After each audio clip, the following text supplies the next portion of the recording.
Good morning, everyone. We're going to start in just a few minutes. I know it was a bit of a challenge. Cold weather really addresses the infrastructure issues we have in our nation and all of the hard work we have to do. It took me about 45 minutes to move 3 miles, so that was a lot of fun. I'd like to welcome all of you to this important event. And this is our first cybersecurity symposium. And I really like to thank the Dean of Engineering and Applied Sciences and his department for hosting us today. This event is part of an event called the Historically Black College Dean's Response to the NAE Grand Challenges. The National Academy put out some grand challenges that we should face, we should address, and one of them deals with security. And we've held a series of events over the past year. Howard University, we did a combined event with Temple and Drexel in Philadelphia. So this is a very important and appropriate event to hold here at this university. When we look at unemployment, one of the issues that we see is that among those with college degrees, unemployment is only 5%. We're looking at more than 30,000 jobs in the cyberspace industry coming to this region. And the challenges continue because the talent that we need is not there. And that means that we have to reach out to all of our citizens to encourage them to look at this very important field. Today you will hear a lot about that. So Dean Natigo, if you can please come forward and address us and talk about the importance of what you're doing here at UDC. I'm very proud on behalf of the members of AMY and the engineering deans that UDC is our newest member of AMY and the Historically Black College Council of Engineering Deans. Dean, thank you for your time. Thank you for your friendship.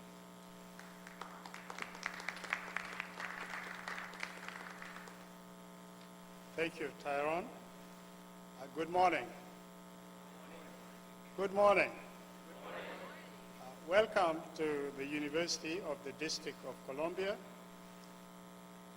the only urban land grant institution in the nation. I was hoping, and I'm still hoping, that our president, Dr. Sessoms, and our provost, Gray Baxter, would be here to welcome all of you. The School of Engineering and Applied Sciences is very proud to host this symposium. We are the newest member in the HBCU Engineering Dean's Council. We are also the newest member of AMY. It was a very proud moment for us to be admitted earlier this year. This gives us a tremendous opportunity to work with the 14 accredited HBCU engineering schools, as well as the corporate members of AMY. I would like to invite corporate members who are here to talk to me. We are in the process of forming a new advisory board for our school, so your input will be very, very important. The School of Engineering and Applied Sciences has had accredited programs since 1974. So we are one of the original HBCUs that have had accredited programs. The accreditations first started with the technology programs in '74, and then in 1986, we had the engineering programs accredited. We have been continuously accredited since then. Following the 2008 EBET visit, we received another 6-year unconditional accreditation. So it is a very proud moment for us. The programs that we offer cover electrical and computer engineering, as well as a graduate program in electrical engineering. We also offer the BS in computer science, the BS in information technology, and a master's program in computer science. We offer civil and environmental engineering. We also offer the BS in mechanical engineering. We are in the process of proposing new programs in bioengineering as well as renewable energy. So this is indeed important for us. Shortly, I will have the chair of our computer science speak about one of our centers, the Arctic Center that is funded by the NSF, that addresses issues of information assurance and cybersecurity. This is an area that we want to become a leader in. So at this point, I would like to invite Dr. Yu to please step forward and introduce the Arctic Center.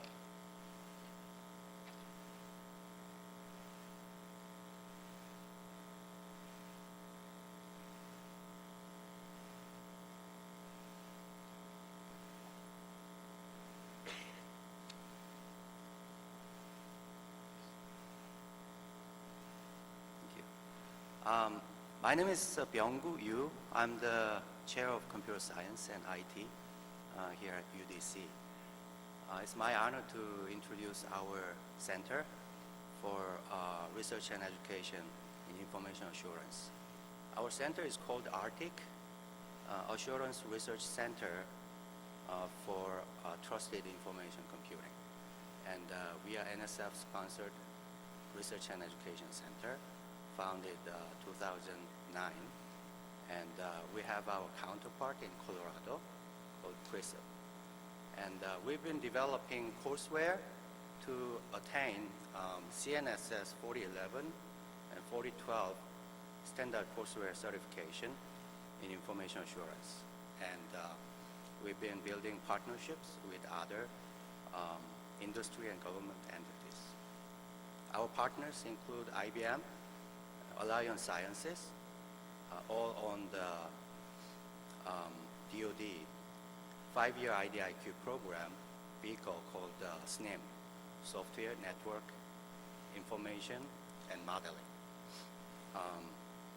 And we are going for NSA, National Center of Academic Excellence in Information Assurance Education designation. Our goal is attaining the designation within 2 years by 2012. And we've been sponsoring a number of student and faculty research here on campus, flagship campus. And we are now ready to start our new enhanced curricula in both computer science and IT to produce information assurance experts in this area, the capital of the nation, where all international information is exchanged. It's a critical place and a central place for information exchange. Thank you.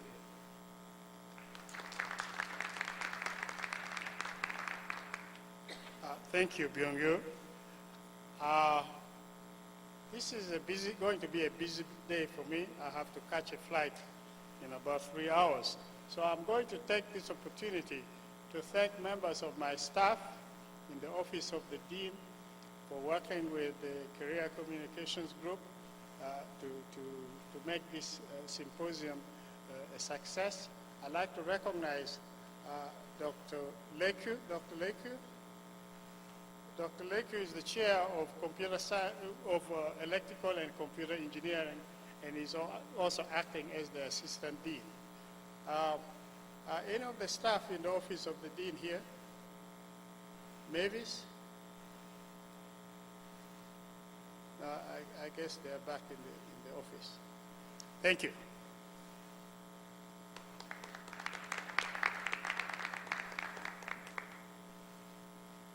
Well, one of the things that we're really excited about and what the takeaway here is that we want to capture information about this important field. And what we're doing today, we're videotaping this entire session, and we're going to make it available to all of our HBCUs and many of the members of our technology awareness program so that they can encourage young people to pursue these areas. And we have found that to be very, very effective. So I just wanted to let everyone know that. To introduce, we're very lucky to have this particular person as our keynote speaker. To introduce our keynote speaker for this morning, I'd like to ask Tony Watson, a former Navy submarine commander, to join us. And Tony Watson is the co-chair of the Career Communications Women of Color Black Engineer of the Year Alumni Association. Earlier this year, we had 500 people who showed up with maybe 30 days notice before the 4th of July weekend to join us in Baltimore and help plan many of the activities that you will see throughout the year. And we were very, very excited about that. So, ladies and gentlemen, Tony Watson. Good morning. Be brief with these remarks because the real focus is to have you all hear from Rear Admiral Select Willie Metz, who is the Director of Intelligence on the staff of the newly created United States Cyber Command, which works under or in collaboration and parallel with the National Security Agency, which most of you know is that organization that knows all about you and him and her and everything in the world that everybody else does, except for a little bit. And it's that little bit that requires the constant vigilance on the part of so many qualified leaders to ensure that we as a nation remain safe. Rear Admiral Select Willie Metz is a native of Danville, Georgia. He's a graduate of Savannah State University, class of 1985. He's just a little kid. I think I was commanding a nuclear submarine when he finally came into the Navy. That's how far back it goes. But he has 2 master's degrees, one in electronics engineering technology to start with, and then, or bachelor's degree, and then another master's degree in the world of national security. There couldn't be a person more qualified, having participated in Desert Shield, Desert Storm, the first Gulf War, back in the 91 to 93 era, followed by a number of commands, which included a number of intelligence commands and working on the staff of the Commander-in-Chief of the Pacific, and then recently here, having attended Harvard University's what they call SONS program, which is the program for teaching senior executives about national security. In addition to that, he's had a great deal of experience at sea on surface ships and aircraft carriers. He's listened well, and he's led well. And today, he is selected this year for promotion to the rank of Rear Admiral, a small group of folks of which I'm proud to be a part in the Navy, but a very small group with a very big man with a big name and a big future. You look around you today, there's only a handful of people in the room today, and when Dr. Tyrone Tabron starts out in engaging events like this, it always starts out small. It grows to, as the Black Engineer of the Year program attests to in the month of February, about 10,000 people in attendance, with people who introduce other folks, including the introducers being the likes of the Chairman of General Motors, Chairman of the Joint Chiefs of Staff, Chairman of Lockheed Martin, people like that. So I'm proud to be in a position to introduce somebody that's going to be a very high impact player in this world of cybersecurity, Rear Admiral Select Willie Metz, sir.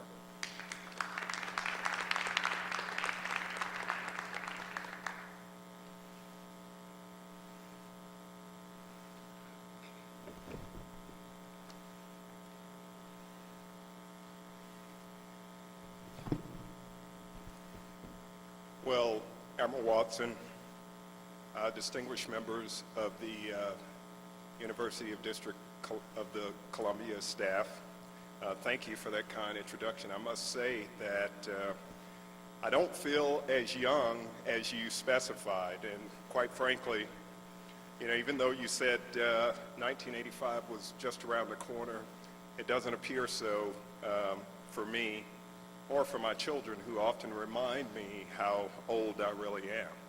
But seriously, thank you. Thank you very much for that kind introduction.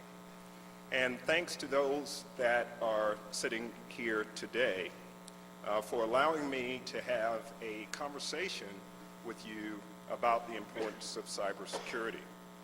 Now, as you might imagine, living up at Fort Meade, working for a great leader in this industry, General Keith Alexander, you might imagine that the demands of our daily work keep us continually occupied at the Fort Meade compound. But it's a great opportunity to be able to come here today to be able to chat with you about a strategic imperative for not only the Defense Department, but our nation. Now, in thinking about the focus of today's event, and I'm often reminded of the importance of things when providing stories about my children. So, in participating in an orientation for my daughter later this past summer, during the orientation, the facilitator talked about the importance of maintaining communications with our children, specifically during their first year in college. And I thought about that for a moment, and at the end of the discussion, the facilitator said that in this world of instantaneous communications, Twitter, Facebook, social networking, multimedia, emails, that it's always important to be able to send a letter via snail mail every now and then. Now, when I look around the audience here, there are many of you that are of my generation that the term snail mail equates to, very simply, sending a handwritten letter every now and then, and certainly appreciating that. But for those of you that are mentoring many of our future leaders of tomorrow, snail mail, and at the end of that conversation, there was a question asked by a student. Ma'am, could you please explain to me what is snail mail? So, as you might imagine, that was a bit of an epiphany for me, because it characterized the critical reliance on what we call today the cyber domain on our very well-being. But it also highlights the convergence of what is often beneficial in our daily lives also creates a vulnerability in this cyber domain. As you might imagine, our country and elsewhere around the globe has grown reliant on the internet for everything virtually: communicating, banking, transportation, logistics, energy management, and in the case of the Defense Department, we have relied on those networks to perform a critical mission for commanding and controlling our military forces around the globe. So as you might imagine, there should be no question for those of us that are in this room, or those of you that will see this video later, that cybersecurity is truly a strategic imperative. So as you might imagine, in my role as the Director of Intelligence at US Cybercom, I spend a great deal of time, one, being mentored by my boss, but more importantly, two, thinking much about the threats to our information infrastructure and the ways that we might go about mitigating them. So I thought that I would spend a couple of minutes today talking to you about the threat, because as we discussed earlier this morning, There are those that fully understand the criticality of the threat and the degree to which we need to address it. And there are those that tend to wonder that the threat is fundamentally representative in a group of hackers or cyber criminals. But what I would like to be able to describe to you today is the degree to which the threats to our networks and critical infrastructure come from a variety of sources, including foreign actors, terrorists, criminal groups, and hackers. Now, whether these groups are targeting our military, federal government, private industry, or even you and me, the costs are high. Now, just looking at cybercrime alone, the cost in 2008 was over $1 trillion spent on repair costs and loss of intellectual property. In the long term, this could mean a loss of U.S. competitive advantage in a global economy. In the short term, these attacks give potential adversaries the ability to level the playing field and overcome what we enjoy in the U.S. military, our conventional military power. Now, we are starting to see these attacks move from network exploitation and disruption of network functions, such as denial of service attacks, to possible destruction. Now, with destruction, the only way to recover may be to replace the attack computer or device or system. Depending upon how long it takes to replace these components, could result in a major disruption of critical functions.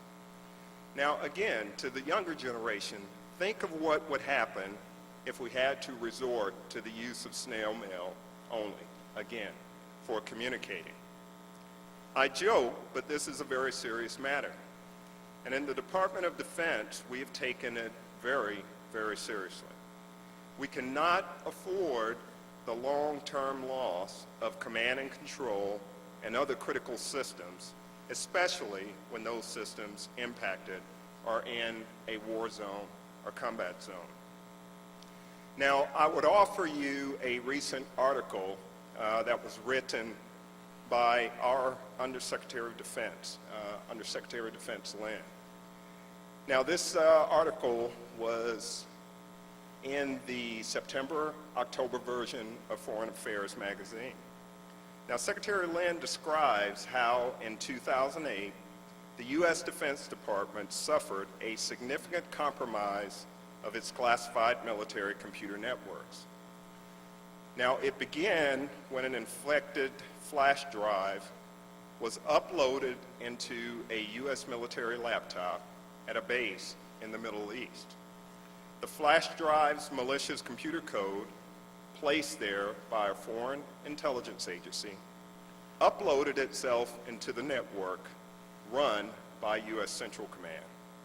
Now, that code spread undetected on both classified and unclassified systems, establishing what amounted to a digital beachhead from which data could be transferred to servers under foreign control. Now, this was a network administrator's worst fear or worst nightmare. Imagine a rogue program operating silently, poised to deliver operational plans into the hands of an unknown adversary. Now, this previously classified incident was the most significant breach of U.S. military computers ever, and it served as an important wake-up call to the United States Defense Department. The Pentagon's operation to counter this attack, known as Operation Buckshot Yankee, marked a turning point in U.S. cyber defense strategy.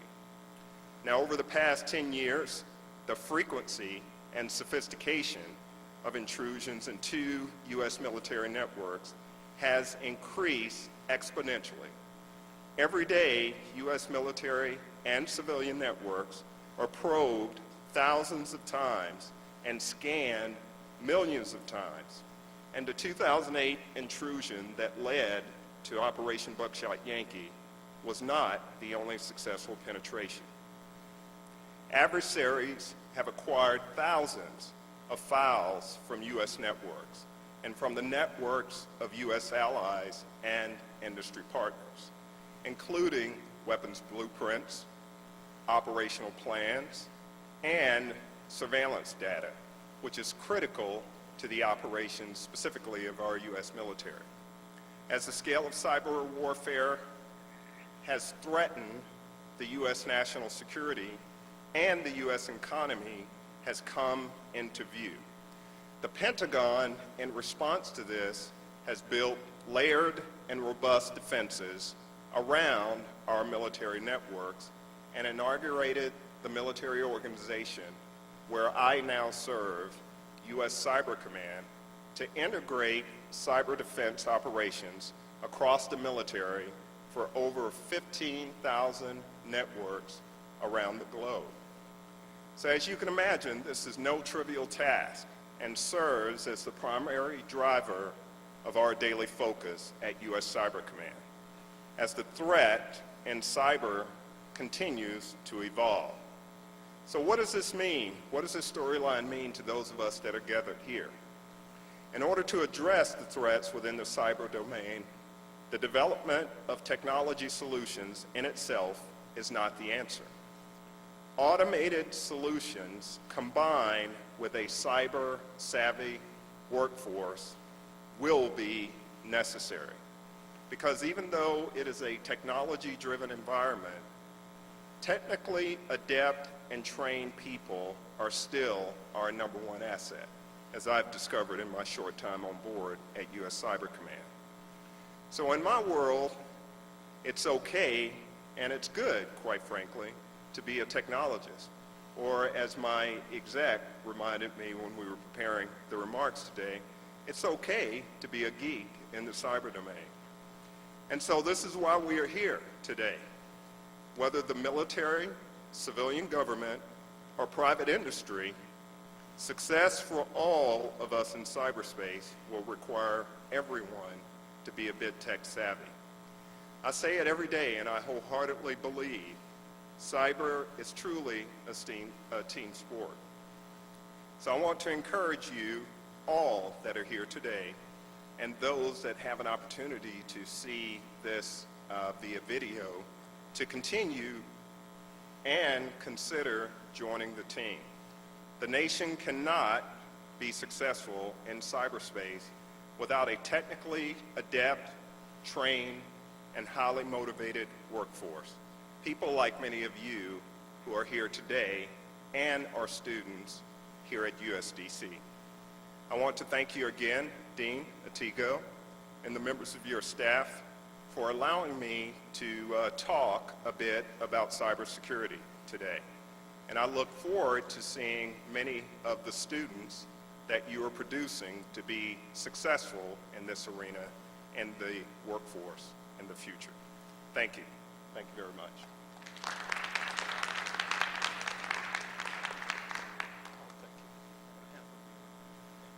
Thank you very much.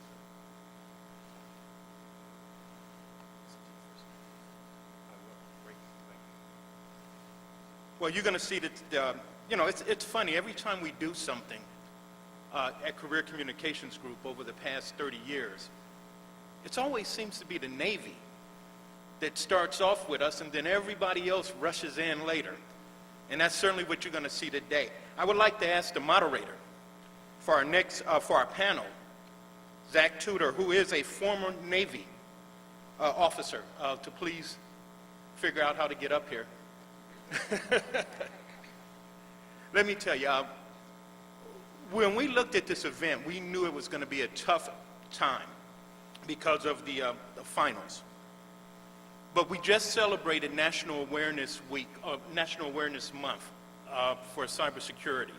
And we really felt again, where was the focus on women and minorities in this area? So we wanted to stay very close and pull this event together.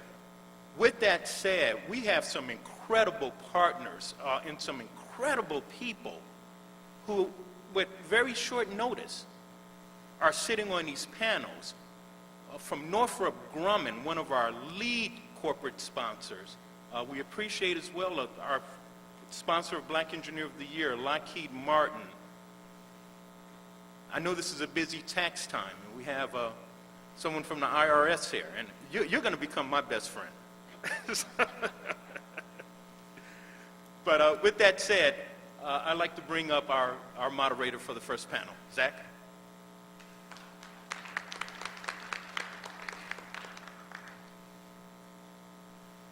Good morning, everybody.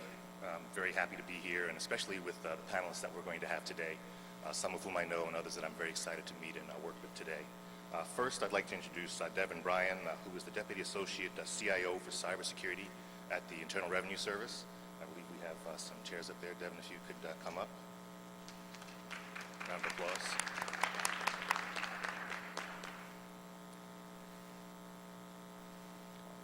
Okay, both directions, very good.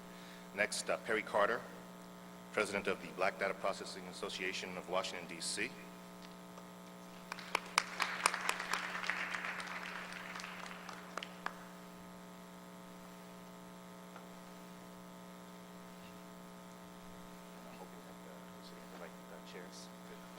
Next, Daryl Arnold, Lead Associate for Analytics at Booz Allen Hamilton.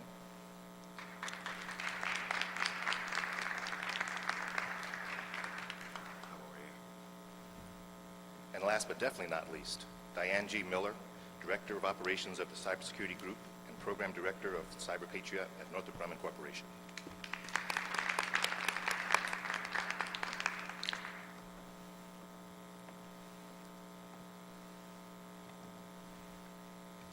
While Diane comes up, I just want to make a couple of brief remarks. The topic of our discussion today is why cybersecurity, and that's obviously a very broad topic, and we'll let each of the panelists discuss it in their own ways. I just want to say that from my perspective, as someone who has been working kind of actively in cybersecurity since the early 1980s, that it is as ubiquitous now as roads and railroads and cars are. And as the Admiral mentioned, it is so pervasive in our lives right now that everyone needs to be at some point savvy about the technology that we have here, just as you wouldn't want to have someone that doesn't know how to cross the street safely. Computers, cyberspace, e-commerce are so ubiquitous that everyone is going to have to know how to cross the lanes in cyberspace as safely as we know how to cross streets now. And unfortunately, as we know, people still have accidents, are killed crossing the streets, and we're still going to have accidents in cyberspace, but we have to get that accident rate down. We have to all be able to understand how to be safe in it. From the careers perspective, I want to tell the people out there that may have been able to come from finals that this is a career that any other you need to really enjoy. Right?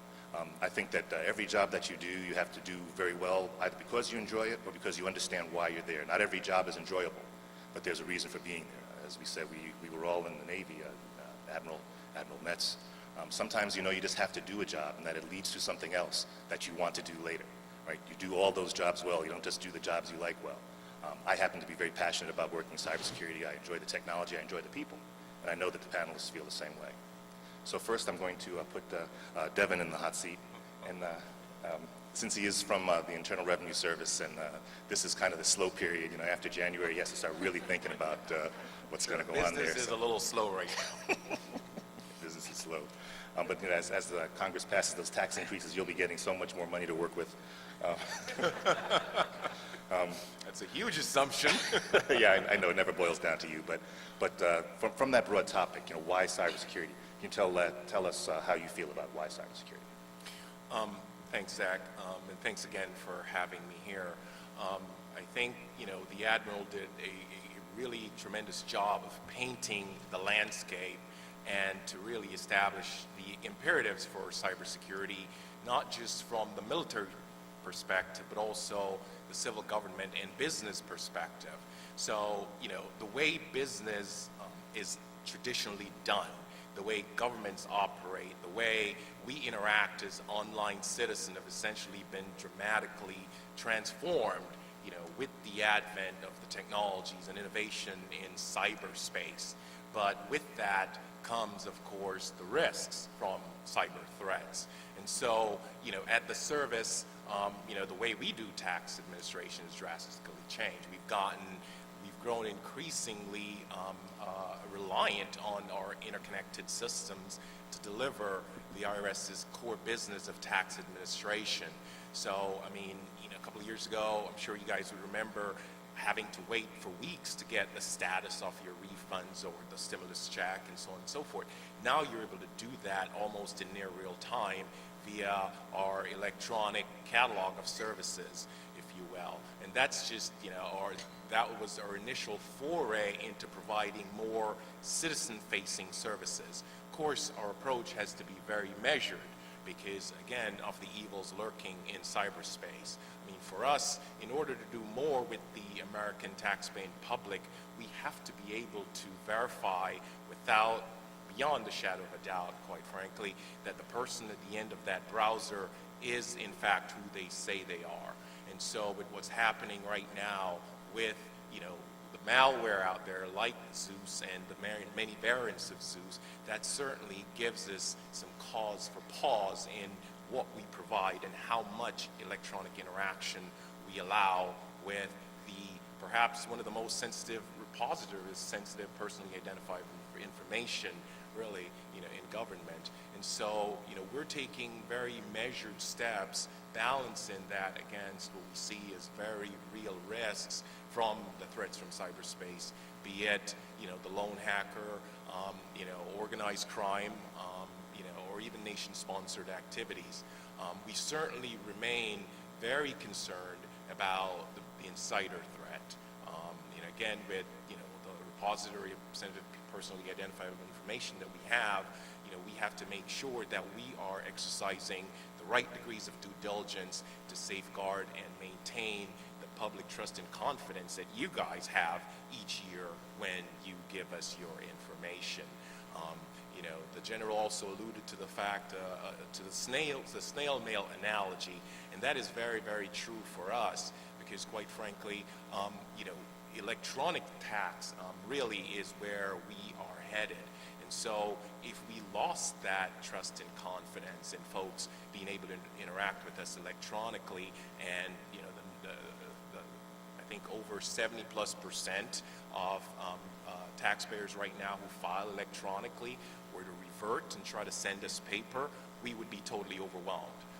Because again, we haven't quite burnt the boats yet on paper-based filing, but we're heading there. We're certainly vested in electronic filing because we can achieve so much more efficiencies, not just for us, but also to get returns much quicker to the American citizenry. So, we're very, Zach, very concerned, very aware. We're monitoring some key developments in quite frankly, IT innovations that will help us provide more more services to the taxpaying public. At the same point in time, we certainly have to balance those services that we look to provide against what we see as very real risks from cyberspace. Okay, thank you very much. Perry, before you actually answer the question about why cybersecurity, I'll give you a moment to talk about the BDPA and tell us how we can get more involved. Thank you, Zach. And also, thank you, Dr. Latigo and Dr. Tyburn for having us Bring here your mic a today. little bit closer. Bring your mic a little closer. Sorry, okay. Well, earlier, as mentioned, the Admiral mentioned it was fun being a geek. And our organization is 100% volunteer. So if you can imagine herding cattle and herding cats with geeks, that's what we do. And we celebrate our 35th anniversary this year. BDPA, the acronym stands for Black Data Processing Associates. And we were originally founded in Philadelphia in 1975. Our mission back in 1975 was basically to help young men and women in the African American community primarily to be exposed to a new industry, almost like we are right now today. I attended my first meeting at Temple University. I was a midshipman in Navy ROTC program, and I attended a meeting. I was majoring in computer science and political science, and there was a radio announcement that said, if you want to know anything about data processing, come down to Girard Bank. So long story short, I did that, and I started the student chapter at Temple University. Now today, we're here today to talk about our industry and how our industry is rapidly changing. Cyberspace initiatives transcend every single vertical market. So right now, what used to be a very small and innocuous group nationwide, we're now going through a transformation, and we're looking forward to teaming with partners such as the United States Navy, Department of Defense, as well as the University of the District of Columbia. Our organization's mission still has not changed. Our goal is to bridge the digital divide, and many of you have heard that term before, but as we start to see the challenges in our workspace and the challenges in our communities, our mission is still the same, is to help bridge that divide. We're looking for talent. We now have 3 programs that are gaining a lot of speed, good popularity. Our major program we have is the high school computer competition. We have 25 chapters nationwide in major media markets where the students compete at the high school level, at local and regional levels for application development. It's a trivia question, and they also get to present their final product to industry. The students who are winners at the end receive scholarships at the national conference. This year, our national conference was in Philadelphia, and again, the Navy took the lead. Admiral Gary Ruffhead was the keynote speaker, and he's also the Chief of Naval Operations. The United States Navy is partnering with us right now on talent acquisition initiatives, and we're also working with other branches of the service, including some agencies in the intelligence community, to do the same. The other aspect of our program is the IT Showcase. IT Showcase is designed for those that are not really headed toward application development, but the IT Showcase allows them to take any area of interest and identify the technology components of that particular interest or their market and present that to a panel of judges as a poster. So we have an IT Showcase that's done at the regional level, and we also do it at the national level. Here in Washington, D.C., the regional IT Showcase and the regional high school computer competition is hosted by Bowie State University, and we've had that particular program in place for 4 years now. We have our 5th year coming up. We always have it on Father's Day weekend. And we also allow the students and parents to come in and participate in both organizations, both events, and we also invite industry to participate as well. So again, Zach, our mission has not really changed since the punch cards and the PDP 11s and PDP 8s, and I might be dating ourselves as well, but right now, everything, if we look at history, our snail mail, one time we had an intern that came and we had some mailing labels to get typed, and so we had a typewriter. And the intern did not know how to type. So that too was an epiphany for us. But the takeaway today is that we are in the community. So we provide the community outreach. We try to convert the geek speak to layperson's terms. We try to work with industries outside of IT or industries outside of cyber because, again, at the end of the day, it's going to be a human element that determines our levels of security. And as a takeaway for the students here, our program, we do offer student memberships, but all of our student memberships are sponsored. So we also offer scholarships and internships for our members. So at the end of the day, at the end of this meeting, I'll be more than happy to talk to any students who are interested in our programs. Thank you very much. For the record, Zach, I just want to point out that I'm former Air Force, so it's not just Navy, former Air Force. Thank you. Obviously, our recruiters were sleeping that day. And also for the record, Zach, even though the Navy paid my way through college at Temple, I took a commission in the United States Marine Corps as a data systems officer. Hey, that's, we're cousins, brothers at arms here. So we're all purple here. I'm going to jump down to the end of the table and ask Diane to both tell us about Cyber Patriot and her forays into cybersecurity and why cybersecurity means for you. Why cybersecurity? I was one of those geeks. I still am. Bring a microphone up to you a little bit. I chose longer ago than Admiral Metz to major in information systems and get into the technology field because I was passionate about where computers were at that point in time, although in their PDP stages. But as I developed nearly now a 30-year career in information technology, information systems, mostly in intelligence and defense, what I've become really passionate about is the need to get more students interested in all of the STEM disciplines, all of the sciences, technology, engineering, and math, so that they can choose career fields like cybersecurity. And I've been in the cybersecurity business at Northrop Grumman for a few years now. But through that, I've had a wonderful opportunity to become our corporate program director for Cyber Patriot. And Cyber Patriot is owned by the Air Force Association. They started it about 3 years ago, and it is a high school cyber defense competition.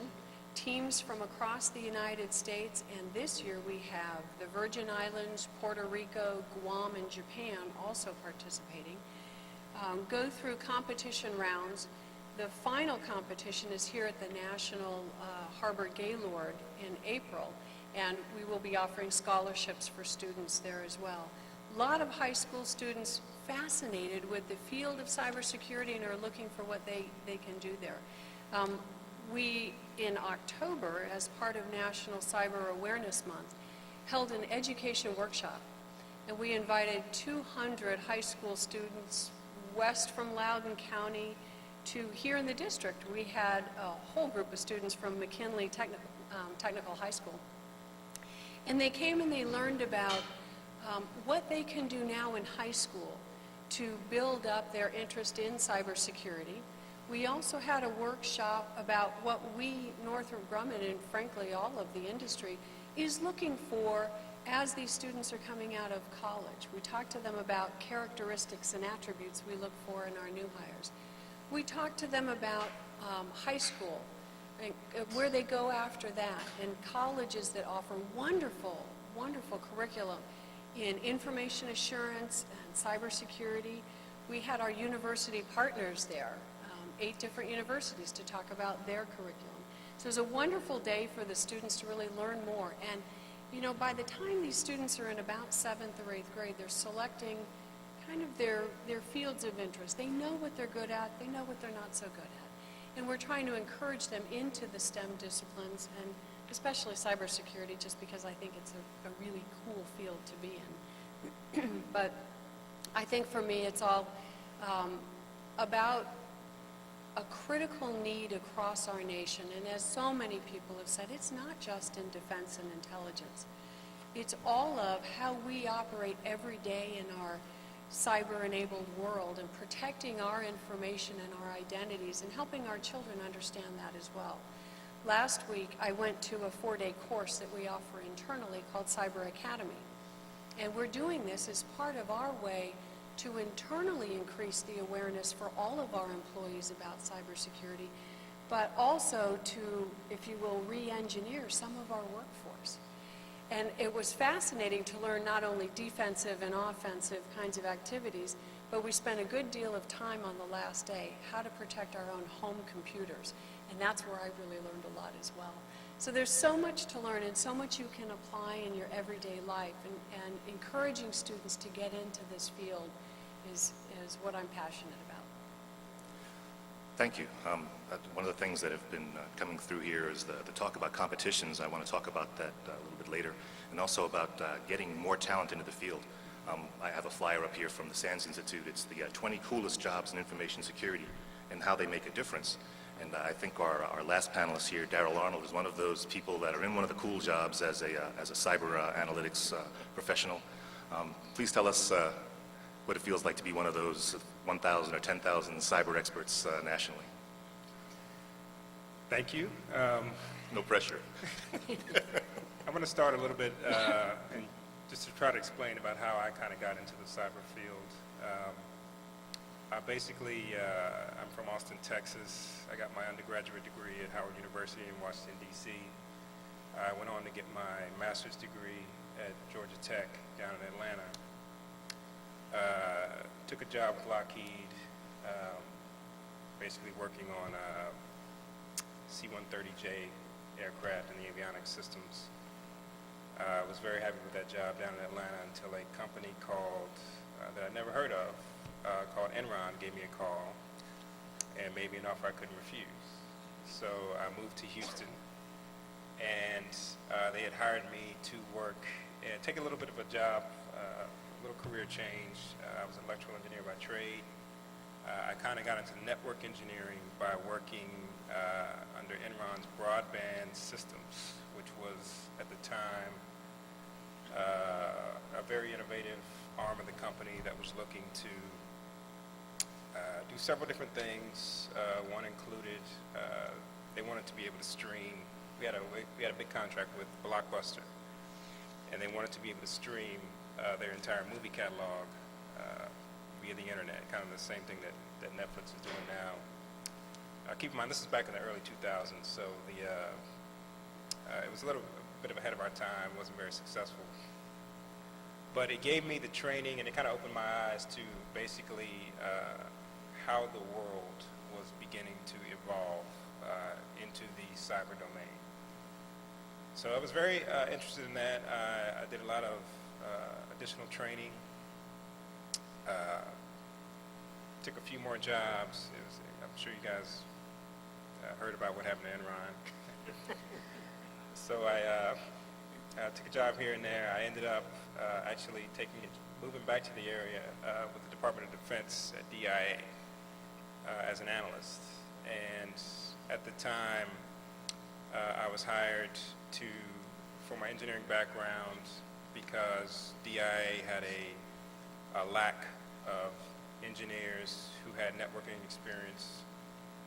Basically, they had a lack of people who understood basically how the digital world works and how governments are moving a lot of their information more and more online, how commercial companies are moving information more and more online, how that can be exploited, how that can be attacked. I worked for DIA for a couple of years, and to be honest, we had it was almost scary about how the lack of engineering, network engineering talent, really just people who are experienced in the field were working for the government. And it's a problem that they continually have. There just aren't enough people out there. So taking a sidetrack about how I left DIA and got into Booz Allen. But Booz Allen at the time, a couple of years ago, they've really been embracing an internal program, what they call the cyber campaign. And what it is, it's an internal educational curriculum that really is geared at bringing the workforce more and more cyber-enabled, becoming more cyber-conscious, and hiring more cyber talent. One of the big initiatives that we have that I wanted to share with you guys is we have something called the Cyber Cohort Program, where we've recently brought in over 80 interns from universities all around the country. We bring them in the summer, and they basically are trained in different projects. We train them, and we set them on their own. We put them up in the teams, and they come up with any of the most innovative projects that they can think of. They don't have to really turn into anything real, but it's more of an innovative type of program. It kind of gives us a chance to look at these guys, find out who the top minds are out there in the field. And really, it's a really diverse group of people. They're not all techies. That's one thing I wanted to kind of let you guys know, that to become in the cyber, to be part of the cyber world, you don't have to be a computer science engineer. I mean, it's really a whole domain. I mean, you can get, there are people can get involved in the policy side, there's operationals, there's people who actually develop technology, and there's management. There's really a whole dearth of, you be well-rounded and get involved, and that's really what I wanted to kind of push out to you guys. So when the question is asked, why cybersecurity, it's something that is needed. It's recognized as a need. I believe Reverend Metz talked about it. And it's one of the things that we really have a lack of. And I wanted to encourage you guys, as someone who has a similar background from you guys, I want to just to kind of embrace that there is a plan for you guys. We're welcoming more and more people from different and diverse backgrounds into the world. So that's basically what I want to know. Hey, thanks a lot, and you're definitely singing my song, because that is one of the things that I tell people. There is a shortage of engineers, computer scientists, et cetera, and if we wait to grow that pool in order to fill the ranks of cybersecurity, We also need a lot of people who have communication skills, who can write well, who can communicate well, et cetera. So following down that path, Devin, working for a large agency, what are some of the things you look for someone to come in and work not only on the technical side, but in some of the other domains of cybersecurity? What are some of the key talents or things that you look for when you're hiring? Daryl kind of painted, framed that really well in that,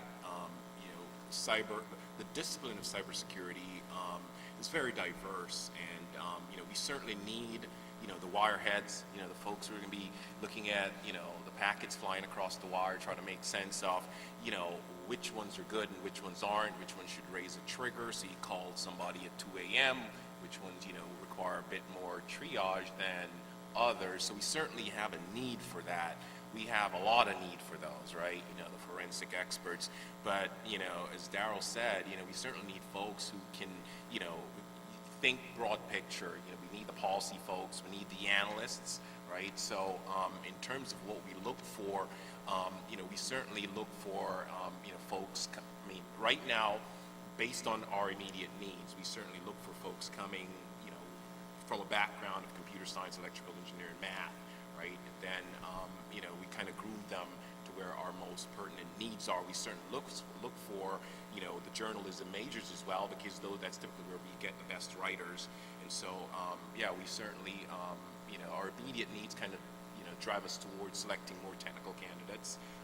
But, that's not all that, we look to hire, because the discipline and the practice is really broad, really diverse enough to where, last year we picked up a recent graduate from Syracuse who was like a graphics designer, because we needed help with our marketing materials, because as geeks we don't do really well communicating, and be able to pull on somebody's creative juices to get a single graphic that paints the picture for the CIOs, CTOs, and so on and so forth certainly helps us when we go to have those conversations about funding, which certainly drives much of our program. So whereas we do tend to be inclined towards becoming more technical side of folks, because that by nature is really core to what we do, we certainly have needs across the board to satisfy the other aspects of our practice as well. Thanks, Diane. If you could kind of follow up on that, coming from a large integrator that has to do a lot of different types of roles and satisfying a lot of different customers. That's a wonderful question, because it was one thing that we discussed with those high school students back in October. What we look for, Northrop Grumman is a corporation that builds satellites and submarines and aircraft carriers and aircraft, and also very complex information systems and technologies. So we have a real broad spectrum of talent that we look for. But probably first and foremost is a wonderful foundation in one of the STEM disciplines. So that's a good starting place. But this might sound a little odd, but we're looking for people with a passion for discovery, because in cybersecurity, there's a lot we don't know.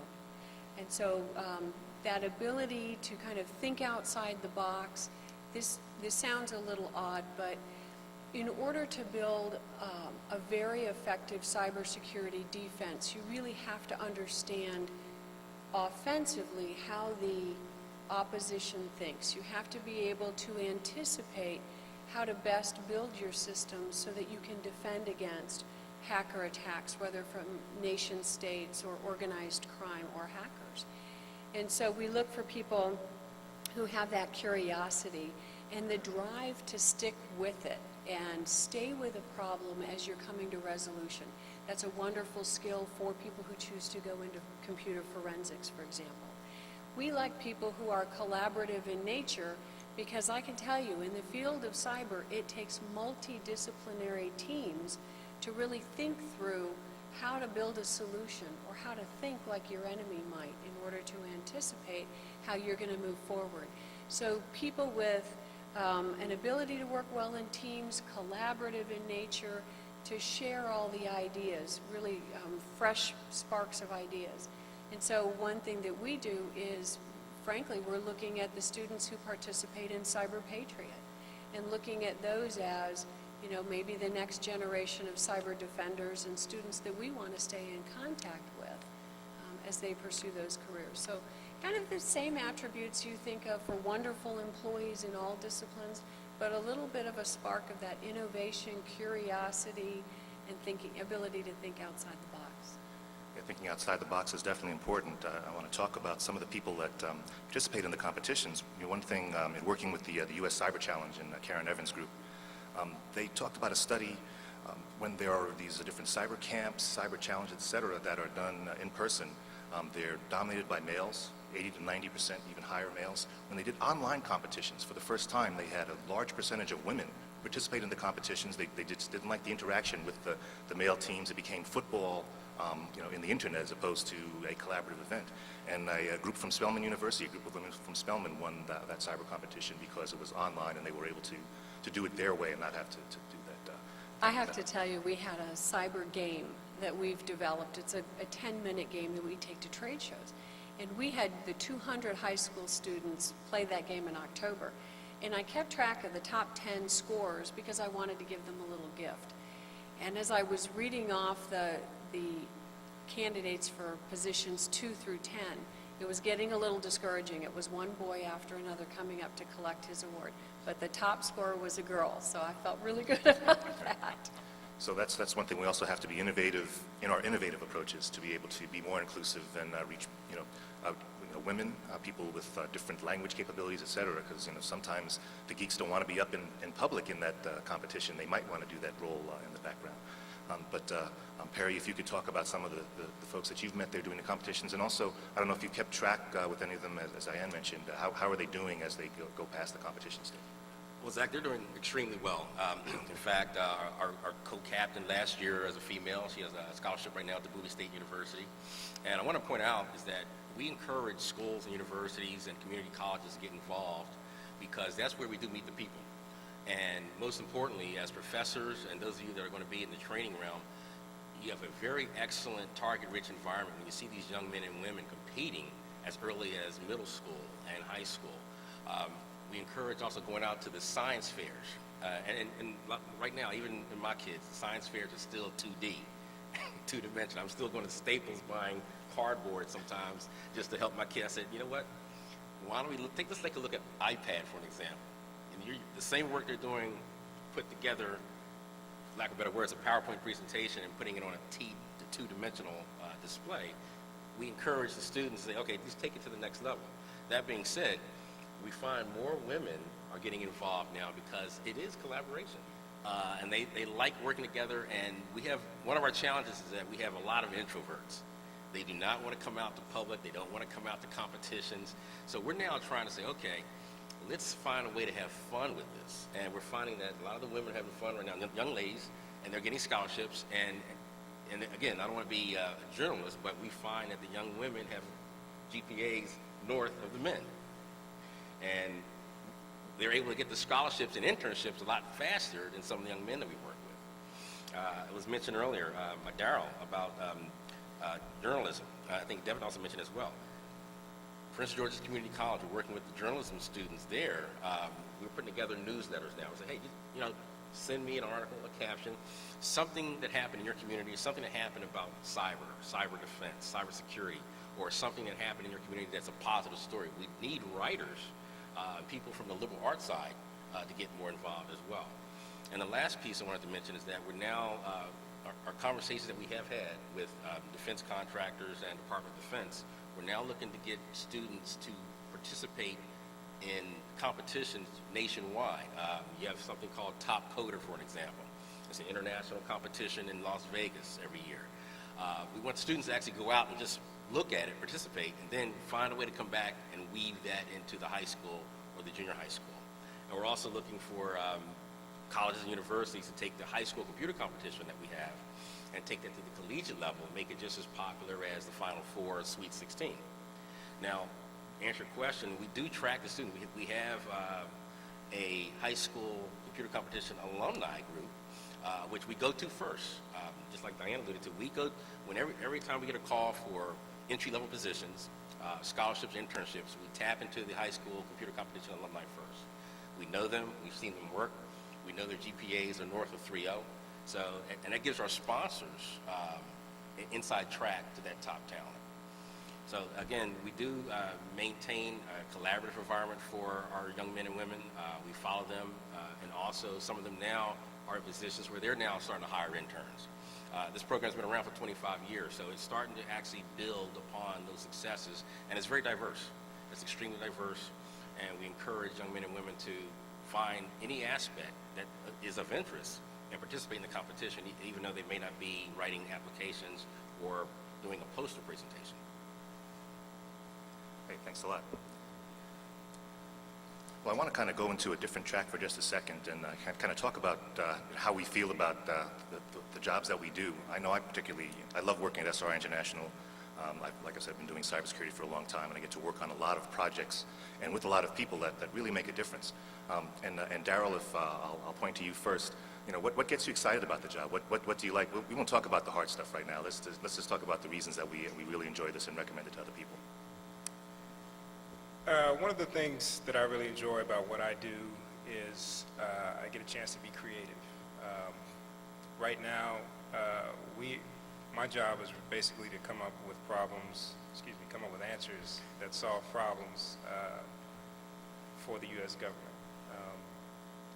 We have a couple of contracts with the Defense Intelligence Agency, and what we do is look at foreign information systems, foreign command and control systems, and we try to figure out how they communicate. There's really an entire dearth of ways to look at that problem. We can look at it from the strictly command and control side, you know, the bits and bytes that connect a general to his troops, things like that. And we can look at, we have an innovative way to find actual people who actually run the networks, kind of the behind the scenes people. So we look at a lot of different things. We produce papers for the government. I can't get too specific, but that basically address those problems to people in leadership, like Admiral Metz, people in Cyber Command, people in the Department of Defense, so, and DIA, and we collaborate with several other agencies, CIA, NSA, those type of organizations. But what I really like about it is that we really get a chance to kind of think outside the box. We talked about innovation before. I just recently read a book about innovation, how innovation is not so much ideas, but innovation is ideas plus execution. So one of the things that we've been challenged to do is, and again with our cyber cohort program, Perry and Diane talked about their programs. We have a program in itself, and what we strive for those interns to do is not only think about an idea, but think about how it can come into fruition. Think about the execution part of it. So think about how it operates on a day-to-day basis. So kind of thinking about really everything, all aspects that you can think of, put it on paper, think about it, figure it out, and show it. And that's one of the things that we try to do on a day-to-day basis. It's fun. Sometimes we're, you know, kind of way out there. People say that's ridiculous, and we hear that from time to time. But a lot of times we get the answer, we didn't think about it that way. You know, we didn't think about it like that, and that's rewarding. Very good. I understand exactly how you mean. Our SRI CEO, Kurt Carlson, did write that book on innovation, so I'm sure everyone will go out and get that now.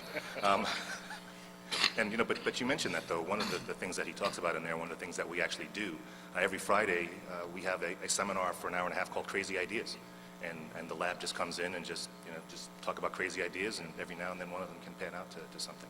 You never know, and they don't invite me because all my ideas are crazy, and it would just take up too much time.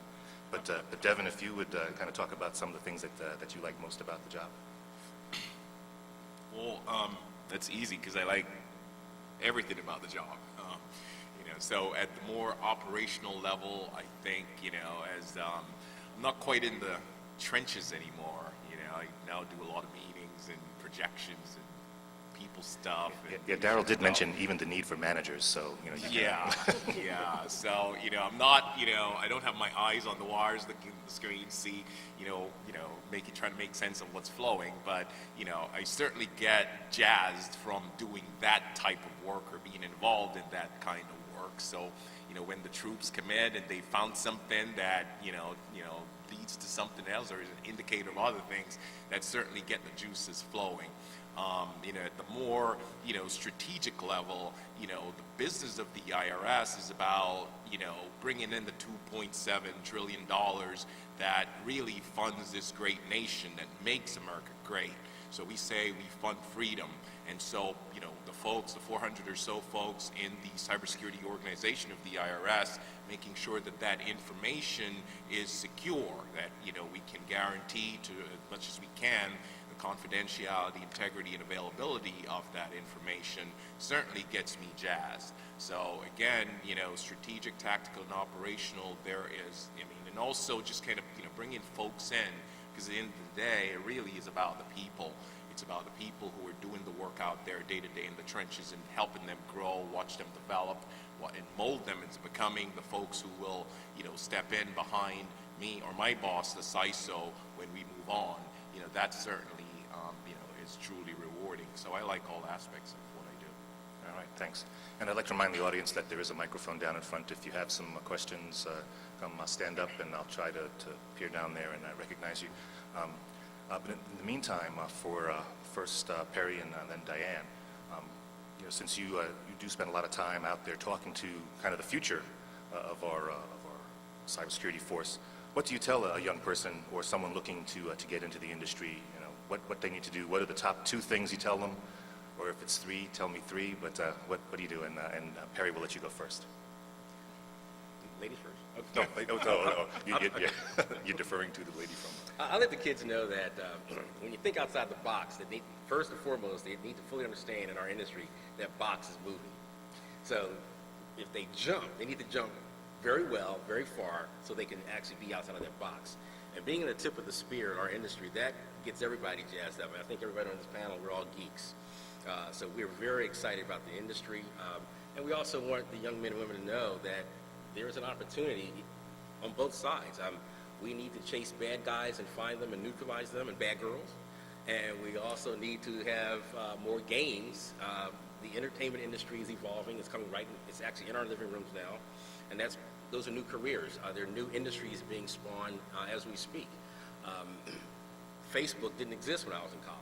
And just the other day, one of my 6th grade classmates put our 6th grade picture on Facebook and tagged my photo. So there I am looking like a geek in 6th grade on Facebook. So that's evolutionary and revolutionary. But we're looking for young men and women now to, understand that there is opportunity there at every level, and using organizations to network. Again, our challenge has always been we have a lot of introverts in our industry. So we want you to be able to come out to events like this, get our numbers, get our email, talk to us, visit us on some of the social networks that we're part of. But at the end of the day, you want to be able to stay in contact with industry by networking with us and by participating in any level that's at your comfort level. And that's usually my message to the young men and women right there. I'm going to let Diane answer the question first, and then we'll come down the front. Diane. Thank you. What I tell students is first kind of, be present, pay attention in school, do your very best, especially in those STEM disciplines. But that the cybersecurity career, the whole world around cybersecurity is still forming. It's still very much in its infancy. And so I tell students it's a good idea to keep your mind open about the possibilities. There are so many different things that you can do in a profession like this, and it might be that it's something you do right from high school. Maybe it's a career you start with 2 years of college or certifications, or go on to a 4-year degree. There really is something for everyone, and the students are at a wonderful place now where they can really navigate and form their own career based on what they really enjoy doing. So it is a career field where there's something for everyone. The other thing I tell them is that a lot of the cybersecurity careers might require a security clearance, and that they need to start thinking about how they interact with others, how they present themselves on the internet, on their Facebook accounts, how they conduct their own business at school and with their friends. And for example, I was telling them that the security clearance form has recently been updated, and it asks if you've ever downloaded music or anything off of the internet that you don't have rights to. And so it really is evolving in real time. And so I said, pay attention, kind of keep your nose clean, and that will open lots more opportunity for you, as a number of the positions do require security clearances. Either that, or we may just be discounting 25 to 50% of the entire college. Whoops! It's not disqualification, we just want to know. Question. Tyrone. Sure. Tyrone Taborn, Black Engineer of the Year. And it's funny because at Bea, we have now, for years, we have introduced a whole seminar on security clearance to try to make sure our students don't disqualify themselves. And I think we started that, Tony, when we did the C-SPAN series at Morgan State with General Wilson and General Lyles and all of those guys. And we really emphasized that security piece. What I want to ask the panel and really drill down on is about the economic opportunities in cybersecurity, because a number of people listening to this are professionals who will hear this, and people going into business. And so if we can talk a little bit about what are the economic opportunities in this emerging field. I'll take that one, or at least I'll start it off. The economic opportunities are vast. And I'm sure at least Diane can talk about this. The competition for top talent is very intense. One of the reasons we launched our cyber cohort program is to find the very best and make sure we get them into Booz Allen. And I'm sure that's one of the same things that Diane has done. Everybody wants the best talent, and just it's kind of a supply and demand, simple economic principle. If you are a rare commodity, you will be compensated for it. I think one of the problems that the government has in attracting some of the top talent is an economic issue. I think sometimes, I know a lot of people have left the government to come to private contractors because of economic limitations, as well as some of the other things. But let me make it clear that it's if you are one of the best, and if you do the best in whatever field you're at, I think you will be compensated for it fairly. Somebody will want you, as long as, again, the security. She brought up a very good point in terms of the security clearance, especially in the Washington, D.C. area. Having a security clearance at a top secret SCI level is a very valuable commodity to have, and again is one of those economic drivers that make you more valuable. Yeah, I think Tyrone asked that question. And with that representative from the IRS here, I know a lot of us don't really want to talk about it in depth. Diane, and then I'd like to follow up. As long as they pay their fair share, we're okay. As Daryl said, it's a supply and demand. And because this cybersecurity field is so broad and can bring in a real diversity of talents and perspectives and frameworks, I think anyone who's kind of in that cybersecurity professional cloud will do very well. Lots of people are opening small businesses that interact with and support the cybersecurity profession. So you don't need to work for a large major corporation. There's a lot of opportunity for entrepreneurs who can be working and supporting the cyber workforce. We do have a pretty aggressive program in recruiting because we have hundreds of jobs in our corporation that we're having a tough time filling. And that's one of the reasons that we are stepping outside the box and working closely with our partner universities. We do have a research consortium in cybersecurity, and we're partnered with MIT, Carnegie Mellon, and Purdue as a means to bring in students, graduate students especially, into the corporation. We have a partnership with the University of Maryland at Baltimore campus called the Cyber Incubator Program, where small businesses and entrepreneurs can come in and try out their projects, their experiments, if you will, in a safe environment. So we're trying to help develop the innovation in the profession as well. Plus all of the relationships we have with other universities, like universities at Shady Grove, where they're asking us to help them to develop curriculums in cybersecurity to use at the high school and the junior college level. So a lot of ways to grow the up-and-coming workforce, starting at middle school through high school, community colleges, and the four-year universities, because we need to grow a lot more of them.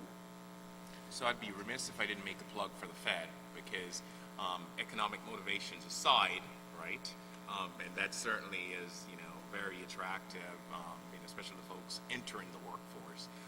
But there's a total quality of life, work-life balance that one should certainly also take into consideration. So if it's just about the paycheck, then chances are the Fed is probably going to lose every time. But from work-life balance and other intangibles, I would say certainly consider that. I mean, our motivations for public service are certainly different, but so the economic motivations, yeah, certainly. The Fed, we're hard pressed to compete with private industry on just a salary basis, even though there are innovative programs that we now have at our disposal, such as retention bonuses for specialized skills, and also recruitment bonuses in some instances. But I'd say take a look at the total package, not just the salary. Take a look at benefits, retirements, training programs, and importantly, work-life balances. Right. Okay. And Zach, I'd like to also mention that part of what we try to share with some of the young men and women is that the opportunities out there, you have to actually follow your passion. And it's always going to be, sometimes you may have to share things. Having deep reservoirs of goodwill, you might not be able to monetize that immediately, but down the road, it could be very invaluable. Right now, some of the trends we're looking at, for instance, our company, we're a defense contractor, Tech Masters in Huntsville, Alabama, and we support the Missile Defense Agency. The geeks that we always look for are those that can write really good discriminator algorithms. But software will always be in demand. Application development will always be in demand. We're also looking for people with, like you mentioned earlier, graphics, graphic artists. Right now, that is helping different marketing campaigns, but also the bad guys and the bad girls using that to send messages. So if you're into cryptology or like to discover hidden messages, we need that type of talent as well. And I would be remiss to say also that the Washington, D.C. chapter of BDPA, my executive committee, we all have our clearances at various levels for that reason. We are the nation's capital. We do realize the need to source that talent. And finally, I want to make sure that as a takeaway, again, following your passion is very important, but we also want to make sure that to establish levels of trust because once, and it's always like an asymptotic curve if you betray that. And again, we're adding new things to those forms, security forms that they fill out. So, and it's in real time. So the government is not as slow as many people may think it may be. But at the same time, we want to make sure that if you're interested in careers or looking for the economic development component, we have and own those relationships within our organizations that can help you reach those goals. Thanks a lot. And just like Devin mentioned, the Fed not only can provide you that quality of life, but also a certain amount of importance of the work that you're actually doing and a lot of experience. And I would be remiss also not to mention the military. If you want to go where you're going to be learning from a fire hose, performing, holding the fire hose and doing very important work, then there's no place like the 4 or 5, how many services we like to count from days to day.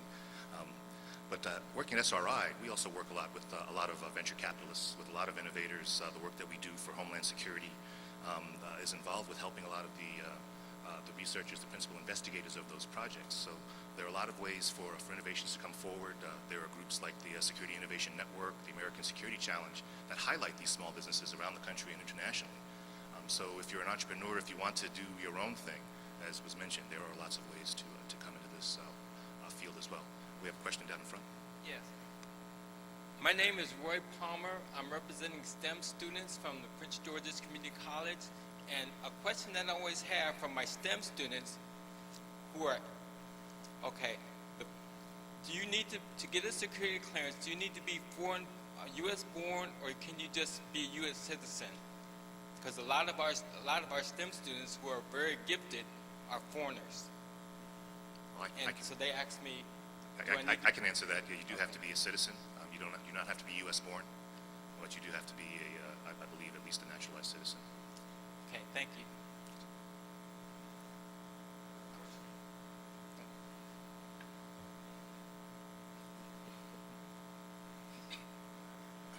Tony Watson, one of the areas that I think is important that I've heard that you've talked about today, which is also completely in alignment with Dr. Tyrone Taburn's vision for the purpose of this event and others like it, is that I hear a lot of discussion about, although it's not said in exactly this word, but a lot of discussion about diversity.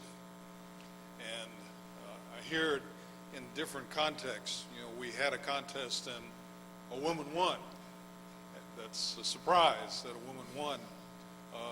And we hear that you need people who are graphic artists. And in reality, and I do a lot of work in the world of diversity, I define diversity, lots of people define it different ways, as the ability to enable a change into the conversation at the table.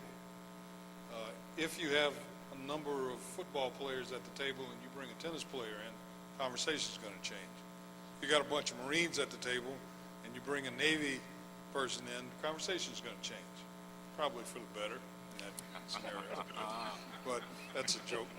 But I think the point that I'd like to ask you to address is that whole issue and discussion of diversity, and I think why Dr. Tyrone Taburn has presented this context of this discussion to talk about minorities in the cyber, we call it, you all have been saying cybersecurity. It seems to me that the phraseology ought to be cyber technology. It seems like security is just one aspect of the cyber technology world that we're operating in. But I'm just going by the program. I know you're going by the program.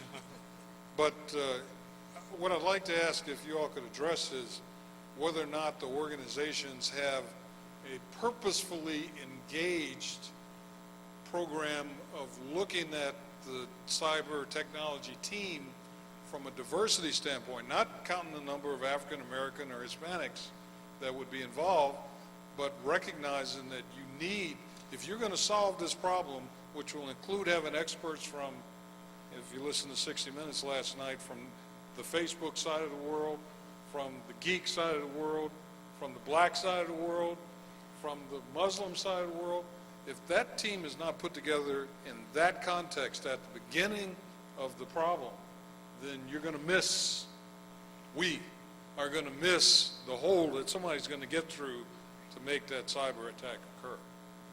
Yeah, that's a very good point. And one thing what I mentioned about the competition wasn't so much that the women won, but that they participated and that they were able to find new ways to bring more people into the fold. One of the things that I have noticed in the last 3 or 4 years is as the lament about fewer computer scientists has been going on. They were talking about we need more graduate computer scientists, we need more graduate engineers. And then they kind of back up and said, well, actually, maybe we need more STEM education and we need to broaden the field. And now, as we're here talking and the discussion has changed, is we understand that there are different types of skills that are needed. And so we're talking about more holistic teams, communicators, publicists, English majors, et cetera. But I'll start with Diane. She's nodding her head the most. You know, it's interesting, your point is spot on. What we have found is that unless you have a very, very diverse workforce, there is no way you can possibly conceive of all of the different ways that an enemy will attempt to attack your system. And so, as I was in our Cyber Academy course last week, one of the instructors is a black hat. And in the cybersecurity world, that means that he did offensive operations. He intentionally broke into people's systems. And he was caught. And he was forced to join the military.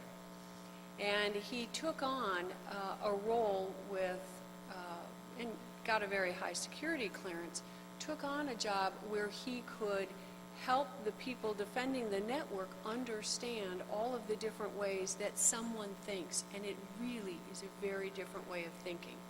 None of us, I think, could have conceived of a thought of flying airplanes into the Twin Towers, but it happened. And so you find that unless you have an incredibly diverse workforce, and that could be, you know, gender or their religion or where they grew up in the world, the kinds of experiences that they had and what they were exposed to, how they think in a very broad sense, you really have to pull all of those together. And that's why we have specific programs within Northrop Grumman to pull those different talents together and to specifically go out into the educational world and look for a very diverse workforce. You need it in this profession. Darryl? Yeah, just to follow up with that, I think when we talk about diversity, we initially think of racial and gender mixes. And even though we are lacking from the African American side, from women, one of the things that we talk about when we talk about diversity at Booz Allen, we talk about the holistic nature of attacking a problem. And we try to bring in people who can look at things that can answer the holistic question, not so much as can we do it, but why we should do it if we can do it. So bringing in people with diverse backgrounds in government policy and technology, and people who not only who have backgrounds from different areas, being, you know, someone from the United States, someone who's foreign-born, whatever. If you think about how you can address a problem in as many different ways as you can kind of get to the end solution that will actually work. So one of the things that we try to do is think about how to get the diverse mix of people to answer the question. I'm kind of repeating myself, but I just want to make sure it's known that if you think about it in as many ways as you can, it's not just the tech people, but you actually have to have people who can write the policy. And it's not so much as finding someone who can actually technically develop whatever technical solution it is, but is that legal? Will that be sold? So when we think about diversity, we think about bringing all those people who can answer all those questions together. We also use sometimes the term almost like a Rubik's Cube, and depending on which customer you're dealing with that day, we have to be able to adjust our solution set toward that answer. And toward that end, in our organization, we actually work with a sister organization known as LISTA, Latinos Information Services Technology Association. Their project, like Darryl alluded to, is more on the policy side, but the Tech Latino 2030 is an initiative that we're partnering with, and they also work out of Atlanta. Our Atlanta chapter is engaged there. But we see that in 2030, their program, they project that the Hispanic community will actually be the largest minority in 2030. So we're now trying to get our initiatives in line to support that demand, and also make sure the communities are aware of these new trends. But again, for our organization, we've tried to make sure that the diversity issue is at the front burner. And when we're dealing with many schools, we're now looking at some of the minority institutions and the minority serving institutions to support some of these programs. And from that, we encourage high school students who are looking for scholarships and opportunities when they make their decisions to what college to go to. Some of it is an economic decision, but also it is a culture. Where can they get opportunities to go abroad? Where can they do internships in foreign countries to make sure that they have exposure as wide as possible? So that's the extent of our programs locally and nationally. All right, thanks. I'm going to take the question from the audience. Thank you. Larice Thomas, and I'm here with Northrop Grumman. When I think about the cyber and kind of the immediacy of the need, and then we just heard about U.S. citizenship and these kind of things, and then I think about the economy over this past several years and jobs that we have that are really no more, has the cyber community and you all and your organizations looked at how to help people reinvent, re-engineer careers for our citizens who had careers, had jobs, had training that is no longer vital, viable, useful? Thank you. And I want to start.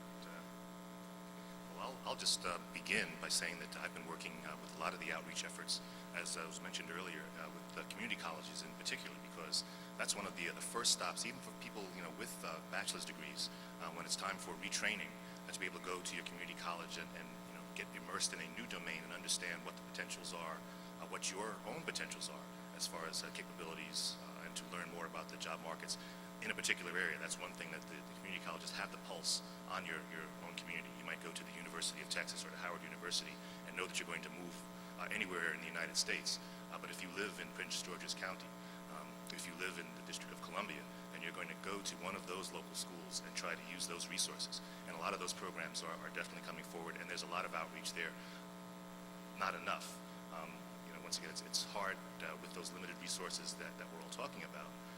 When you're trying to spend training dollars to help people get trained, also know that you need to spend kind of soft money to get the word out. Every dollar you spend on an advertisement is a dollar you're not going to spend training somebody, but if you don't have the people coming in, you've got quite a balance that has to go there. Also, in reinventing, I think next February, Dr. Taborn and Career Communications Group, they're having the 25th anniversary of the Black Engineer of the Year Awards in STEM. And that is a golden opportunity for anyone to try to see what's out there, what's exciting. Right now, for instance, in our organization, we actually have an online institute. Many people can actually pick up a certification in somewhere that's near and dear to their heart. If they want to be a project manager, we offer support for that type of training. You may come out of a non-technical field, but you might be a very outstanding project manager. Well, guess what? All the projects we're talking about, we need very strong, competent project managers and task leaders for that. And we also have things that are being obsolete. Now, my pedigree, I used to be a Lotus Notes developer. I understand GSA just won a contract for another solution. So some of my peers might be getting therapy right now. I don't know. But bottom line is you have to continue to reinvent yourself and follow industry. Be a student of industry.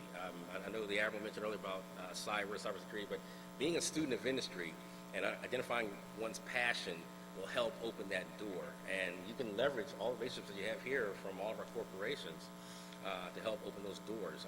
It might be that one door that opens to another hallway of opportunity. But I would say right now, that is something that has to come from within. You have to have the self-discipline to say, okay, hey, I need to have this type of training. I need to get these certificates if I want to accomplish this particular goal. But we definitely encourage reinventing oneself because our industry does that. I was a COBOL programmer. I think it's really important to stay on top of the trends and the technologies that are evolving. One of the reasons that Northrop Grumman started the Cyber Academy was a recognition that in our 125,000 employee workforce, we had a number of careers that were phasing out, that were no longer in as much demand.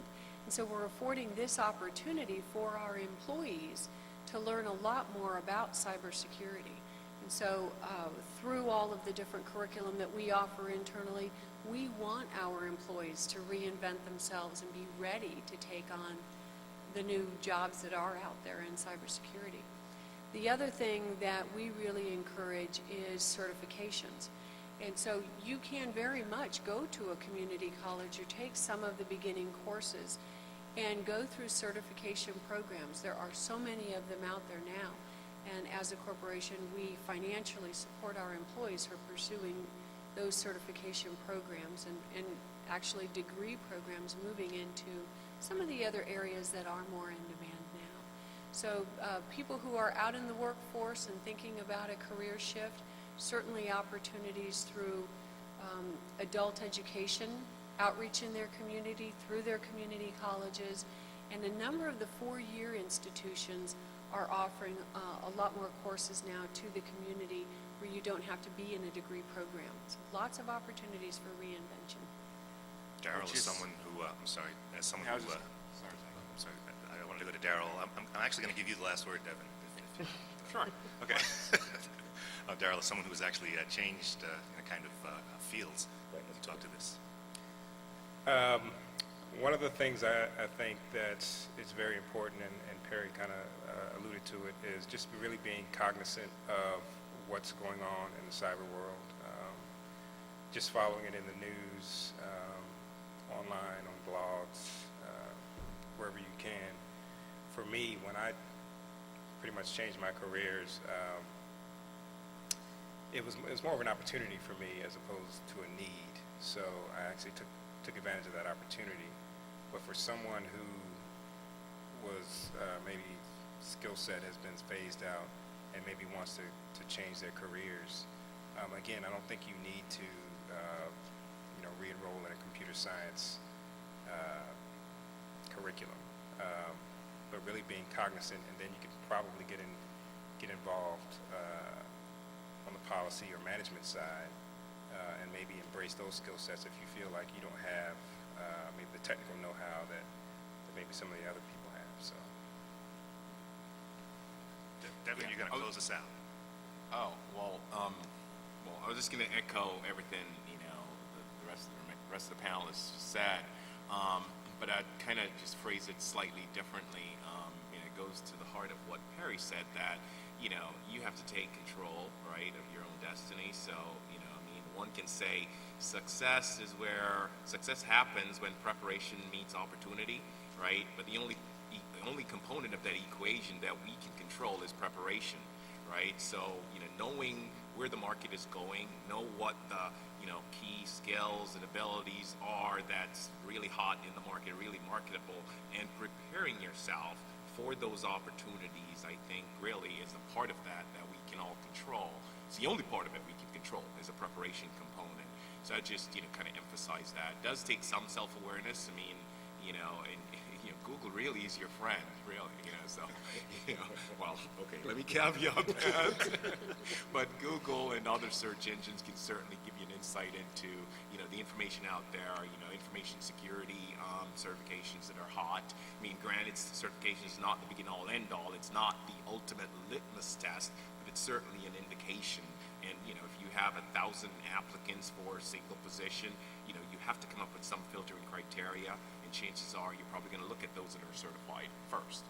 So, so I would say, take responsibility for your career, reinvent yourself, as you said, and control the preparation component of that success equation. So if I may, Zach, I didn't start with the disclaimer, but I do want to close with one, because we are being recorded. I'm not sure if there's press in the room, but I do want to make it clear that the views expressed are entirely my own and doesn't reflect the official position of the IRS, the Department of Treasury, or the U.S. government. So I didn't start with that disclaimer, but I did want to close with it. Yes. All right, I'm glad you said that, because I was going to hold the commissioner to a lot of the things you put out there. Devin said. I'd like to thank the panel for their participation and for their great insights. If everyone give them a round of applause, please. And with that, I think I'll turn it over to Tyrone Daigle. Zach, I'd like to thank the panel as well, and you for your excellent work this morning. hope the panel will be able to stick around if you have any questions for them individually. I want you to know about this afternoon. We're going to meet back here at 2 o'clock, and we have a dynamic panel again. We have the Chief of Enterprise for the FBI. We have Cynthia Miller, who heads up most of the intelligent community's diversity efforts. So we're going to get a little bit into the nuts and bolts of what this cybersecurity space is all about. So encourage others to show up. It's going to be absolutely fantastic. Your moderator will be Garland Thompson, who's here. Garland, you want to stand up for a second? Which is one of the smartest, according to Baltimore Magazine, he was named one of the smartest people in Maryland. And I was upset. I didn't make the list since he was working for me at the time. So I thought I was pretty smart to hire him. But anyway, it's going to be a great panel this afternoon, and we will see you here again at 2 o'clock. Thank you. It was a pleasure. Thank you.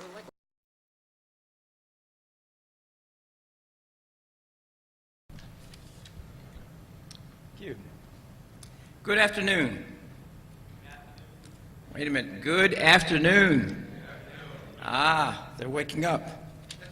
Welcome back to the University of District of Columbia and CCG Symposium on Cybersecurity. We're looking at the issues that affect our very network-connected, network-centered, network-using society. And there are a different set of challenges than we had before.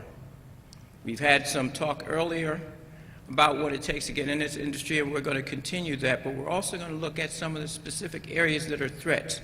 I'm very pleased to have very strong panelists with us this afternoon. With us is Bill Searcy, Chief of the Enterprise Engineering Section for the Federal Bureau of Investigation. Would you welcome Mr. Searcy?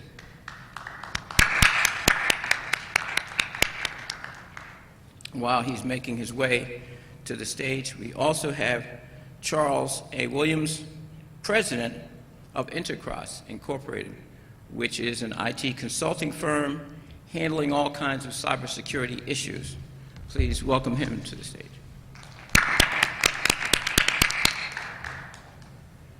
And I'm told that Cynthia Miller, Senior Advisor and Chief of Staff for the Intelligence Community Equal Employment Opportunity and Diversity Office, a mouthful of marbles, that is on her way, and she handles some very important, issues and opens doors for a lot of people, so we'll be very happy when she gets here. But we're going to start, while we here. I would also like to bring out that we have an alumnus of the University of District of Columbia here, and that is Mr. Williams. Would you tell us how you came to the University of the District of Columbia? Sure. I assume I can be heard? Okay. Well, I actually grew up here in Washington, D.C. I went to school here start to finish, from elementary school, middle school, high school, and after graduating, I started here at University of the District of Columbia in the School of Engineering. Initially did a 2-year associate's degree, eventually went on and got my bachelor's degree here, and then I did my graduate studies at George Washington University. So after graduating here, I came across my first engineering job here through some recruiters that came up on campus, and started out as an engineer, and I've been in that technical environment ever since. So after spending about 20 years in corporate America in various different roles and capacities as an engineer, dealing with telecommunications, information technology, and security solutions. Back in 2004, I started my own business and secured contracts with the federal government, state and local agencies, as well as some commercial entities. And today, the business is doing very well. Have about 60 employees, and our emphasis is cybersecurity, and as well as telecommunications type solutions. So it all started here. So when I was invited to participate in this event, of course, it was my great pleasure to come back and serve the university to help me start my career. So here I am, and I'm delighted to be here. Thank you. 60 employees? 60. A minority entrepreneurial enterprise that deals in cybersecurity and contracts with government agencies? That's correct. And you came out of an historically black university, one of the 14 historically black colleges and universities that have schools of engineering? That's correct. How important was that for you? It was very important. I think as I look back in my life, you know, I did not have the opportunities that many have today. I came from a poor family. My father died when I was 14, and I knew that I wanted to be an engineer, and for me, I had to find a way to go get my education. So I worked locally here in Washington, D.C. at the Washington Hospital Center and to earn an income to pay my tuition. My tuition was paid pretty much 50% by myself through working. And after securing my first job here through the university, through Computer Science Corporation, which did direct recruiting, I was able to get an internship with CSC that placed me working alongside other graduates from non-HBC universities like Drexel University and MIT and others. And so after spending 6 months there, I gave it my all. I gave 200% of my effort while there. And to make a long story short, after I completed my 6-month assignment, they asked me to stay. And they said as long as I went back to school and got a B or better, they would reimburse me 100% for my tuition. So that was an opportunity that I could not pass, and so I worked hard during the day, and I studied hard at night right here on this campus. And so my opportunity was this HBCU, and this happened to be this university here. So. Thank you very much. Now, of course, Bill Searcy was rich, right? I'm sorry? You were wealthy, right? As a matter of fact, it was interesting to listen to Charles's story because mine parallels his significantly. My family was also fairly poor, and I knew there was no money for college, so I applied for and got accepted to the U.S. Military Academy, and that was how I got through college. So it was very interesting to hear that. And so that launched you on your career, and now you work for the Federal Bureau of Investigation. That's correct. Tell us a little bit about that. You started as an agent? I did. In 1995, I started as an agent, and having a technical degree, the FBI, in its infinite wisdom, decided that they would put me to work using that degree by having me work violent crimes. The FBI is a very wise outfit. I might add that in there. So I worked violent crimes. Wise because they employed him. I understand that. I worked violent crimes, major offenders, bank robberies, kidnappings, those types of things, until I got the opportunity to show that I had some technical background. That came in about 1998 when computer crimes started to make the headlines, and they walked through the office and asked if anybody knew how to turn on their computer and turn it off. I raised my hand. They said, "Great, you're now the cyber crime squad." I said, "Good, that sounds good to me." So I started off working cyber crimes for about 2 years or so. In the process of doing that, obviously I learned a lot about computers and forensics and et cetera. And I also had the opportunity to, I won't say make history, but I got a chance to really educate some of the U.S. attorneys on how the laws were actually, well, we were able to apply some of the laws of cybercrime. After that, I applied for a position down at the Operational Technology Division. I applied to be a manager for the cryptology program. Now, once again, that was another one of those deals where I thought, I'll just reach out for this and see what happens. Cryptology, as you might imagine, and computers go hand in hand. That was right about the time that all the EPIC and all of the privacy laws came into effect, and so that was perfect timing for me to get into that. I stayed down at Quantico for about 10 years, and about 3 months ago, I was picked up to be the chief of the enterprise engineering section. Now, both of you gentlemen work in cyber, in the security of computer networks and telecommunication systems. We're today in an era when we keep hearing of really dramatic attacks on networks in this country. What would you say some of the threat areas are that we have to prepare for? Well, it would be difficult to even encapsulate all of those in a short period of time. Obviously, commercial networks are extremely vulnerable, and that's because without disparaging any one computer maker or any one code writer, let's face it, when we write code, when we learn to write code, we don't learn to write code securely. and especially with all of the interaction that we expect from the user community, we write code that is susceptible to overruns. It's called a buffer overrun, where you can allow someone to input data that's not expected, and that data gives you access to the system, gives you access to execute arbitrary code. Unfortunately, that's going to continue to get difficult, because as operating systems and as programs get more and more complicated, there's more and more opportunity for those types of exploits to be executed. Now, hang on here a minute. Let's follow this for a minute. I'm real familiar with register overruns and buffer overruns, but it would appear to me we can create software writing standards that tighten down the way code is written.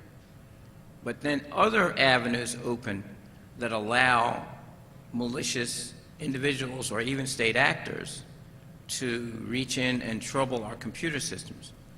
What would you say a couple of the major areas are? That'd be good. I'll give a couple.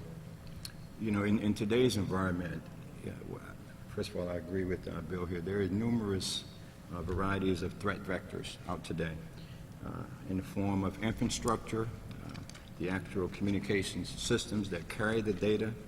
We just heard the applications and the software that actually manipulate the data. But there are also other avenues in terms of threats that are becoming more rampant today, and social networking, social threats, whereas you have common USB drives that are widely deployed today. If you go back in the early days, most of our disks were all a hard disk, either built inside of the unit or either an external disk that attached to it, but it wasn't portable. Basically, you didn't carry it around in your pocket. So we have engagements today where clients bring us in to conduct vulnerability assessments, not only at the application layer, but at the network layer, But you'd be surprised to learn that one of the most common threats is that people now pick up these little USB drives and they want to see what's on it. And so as a part of, I'll just use this is pretty common, I'm not telling you anything that's confidential. In some of our engagements, we'll go in, and while we're working on a project, we'll take a USB drive, toss it out in the parking lot. Somebody walks up, they see a USB drive in the parking lot, what do they do with it? They want to see what's on it. What do? They plug it into their laptop, and next thing you know, they just compromise the entire network, especially if they take it inside the building and put it behind the firewall. So a lot of agencies, corporations are now setting policy and guidelines to restrict USB drives from plugging into the unit. But nonetheless, there are many organizations that do not do that. And so as a result, they're more susceptible to threats. That's just one of many. As Bill mentioned, we could spend the next 3 hours here giving you a list of all the threats, but that's one common one. One more, before Bill may add, is a lot of people today sit in Starbucks or Panera Bread or wherever you may access a hotspot. And on their computer, their ports are open when they don't really know it. And the person sitting at 3 tables over, you think he's just sitting there online browsing his network, but that guy's sniffing into your computer because of the fact that your port's open. So those threats, next thing you know, data's been transferred. You take your computer home, you plug it into your LAN, and now you're just compromised again. So those are things that we need to be mindful of. Those are just two of numerous examples that are out there that I would consider some key threats. I would be remiss if I did not welcome aboard Cynthia Miller, the Senior Advisor and Chief of Staff for the Intelligence Community Equal Employment Opportunity and Diversity Office. And welcome. Tell us a little about yourself. Okay, first, I'm sorry I'm late. But I have a new job now, and I'm the Director of Leadership and Development for the Human Capital Division of the Office of the Director of National Intelligence. And I was in the Navy for 27 years. I reached the rank of captain, retired, and then I went to work for the National Security Agency. I was there for 5 years, and I've been at the Office of the Director of National Intelligence now for almost 3 years. Excuse me, my background is primarily in the area of human resources and personnel development, workforce planning.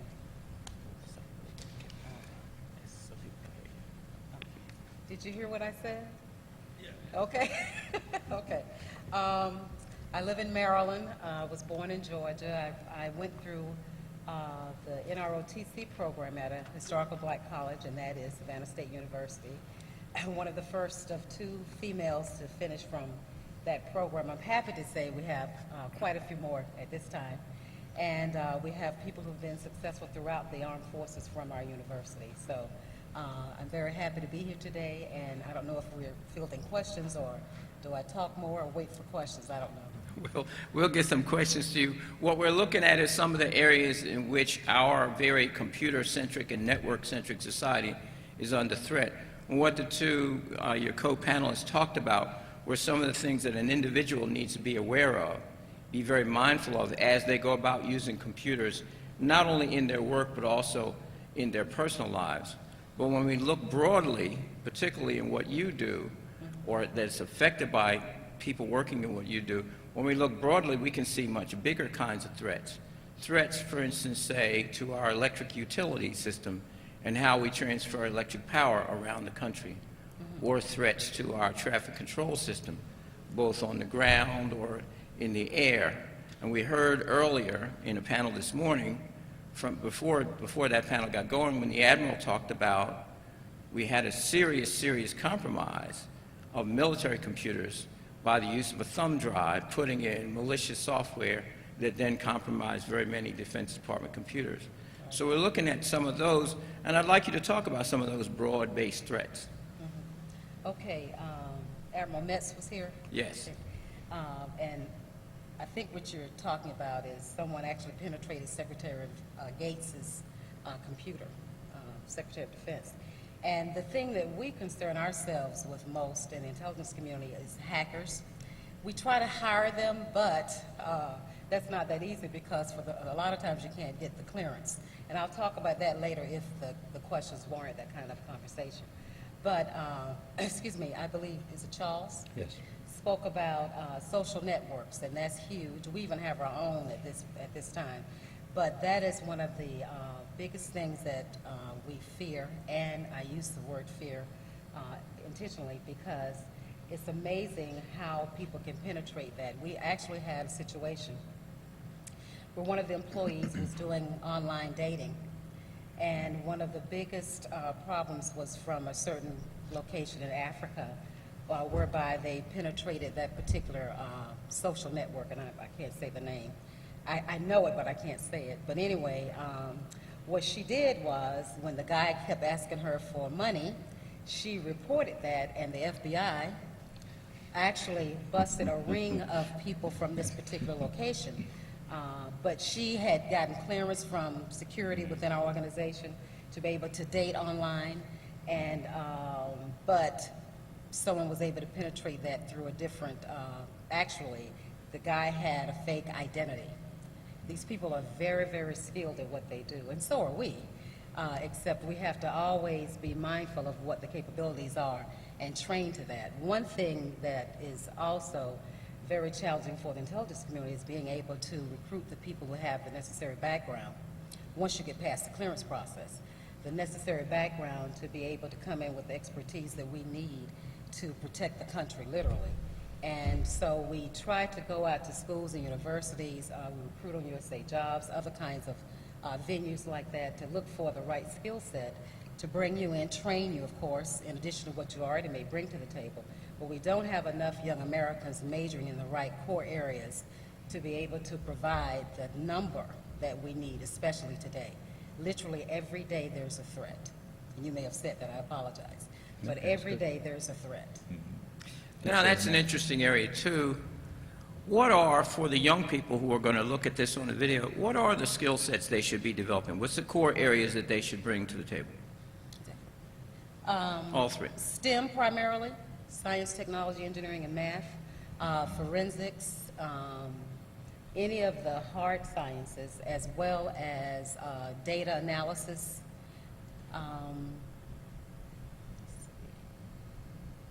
computer engineering, electrical engineering. That's what I'm jumping in. And just to add, she's already hit a few that I was going to mention, forensics, network engineering, the engineering backgrounds, and that will enable you to be a network engineer. Of course, everything today is paramount, has security wrapped around it, whether it's throughout the entire life cycle, from the concept stage, the development stage, to the deployment stage.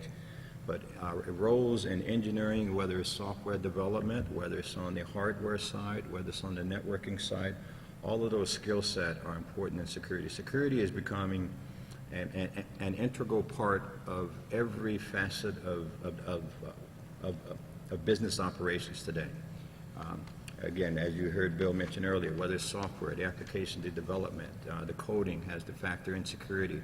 When it's network, the network has to be secured so that the proper people can access it, and those that are not allowed, they cannot access it. So skill sets and networking that's dealing with infrastructure, whether it's the telecommunications, the switches, the boxes.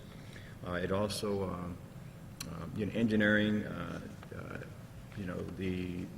all of the engineering and technology and science type of disciplines can help you prepare. However, one of the things that I will add is that although if you have the background in engineering, it helps you to understand the core intricate technological elements. But in today's environment, technology changes so rapidly, certifications are becoming equally important in today's environment. I say that because I went to this university here back in 1985. What I learned back then, it's a totally different world today. So the way that I have actually kept my skill sets at par was to take the various different continuing educational certifications. And so you don't have to be, and I don't want to say this in the wrong way, it's not paramount that you have an electrical engineer to be in cybersecurity, because I have employees today that are paid very well, and some of them have business degrees. But they went out and studied security, and they learned all of the various different intricate technologies, and so as a result, they got the certifications. But I would always recommend, especially as for those of you that might be in high school, university, if you're in engineering, electrical engineering, computer engineering, those types of science degrees are at least give you a head start, especially with the foundations that you'll need for cybersecurity. And while you're getting those educations and backgrounds and everything that will qualify you for employment, please remember that everything you do will be looked at again. So if you do not want us to look at it, please don't do it. Here's what I mean.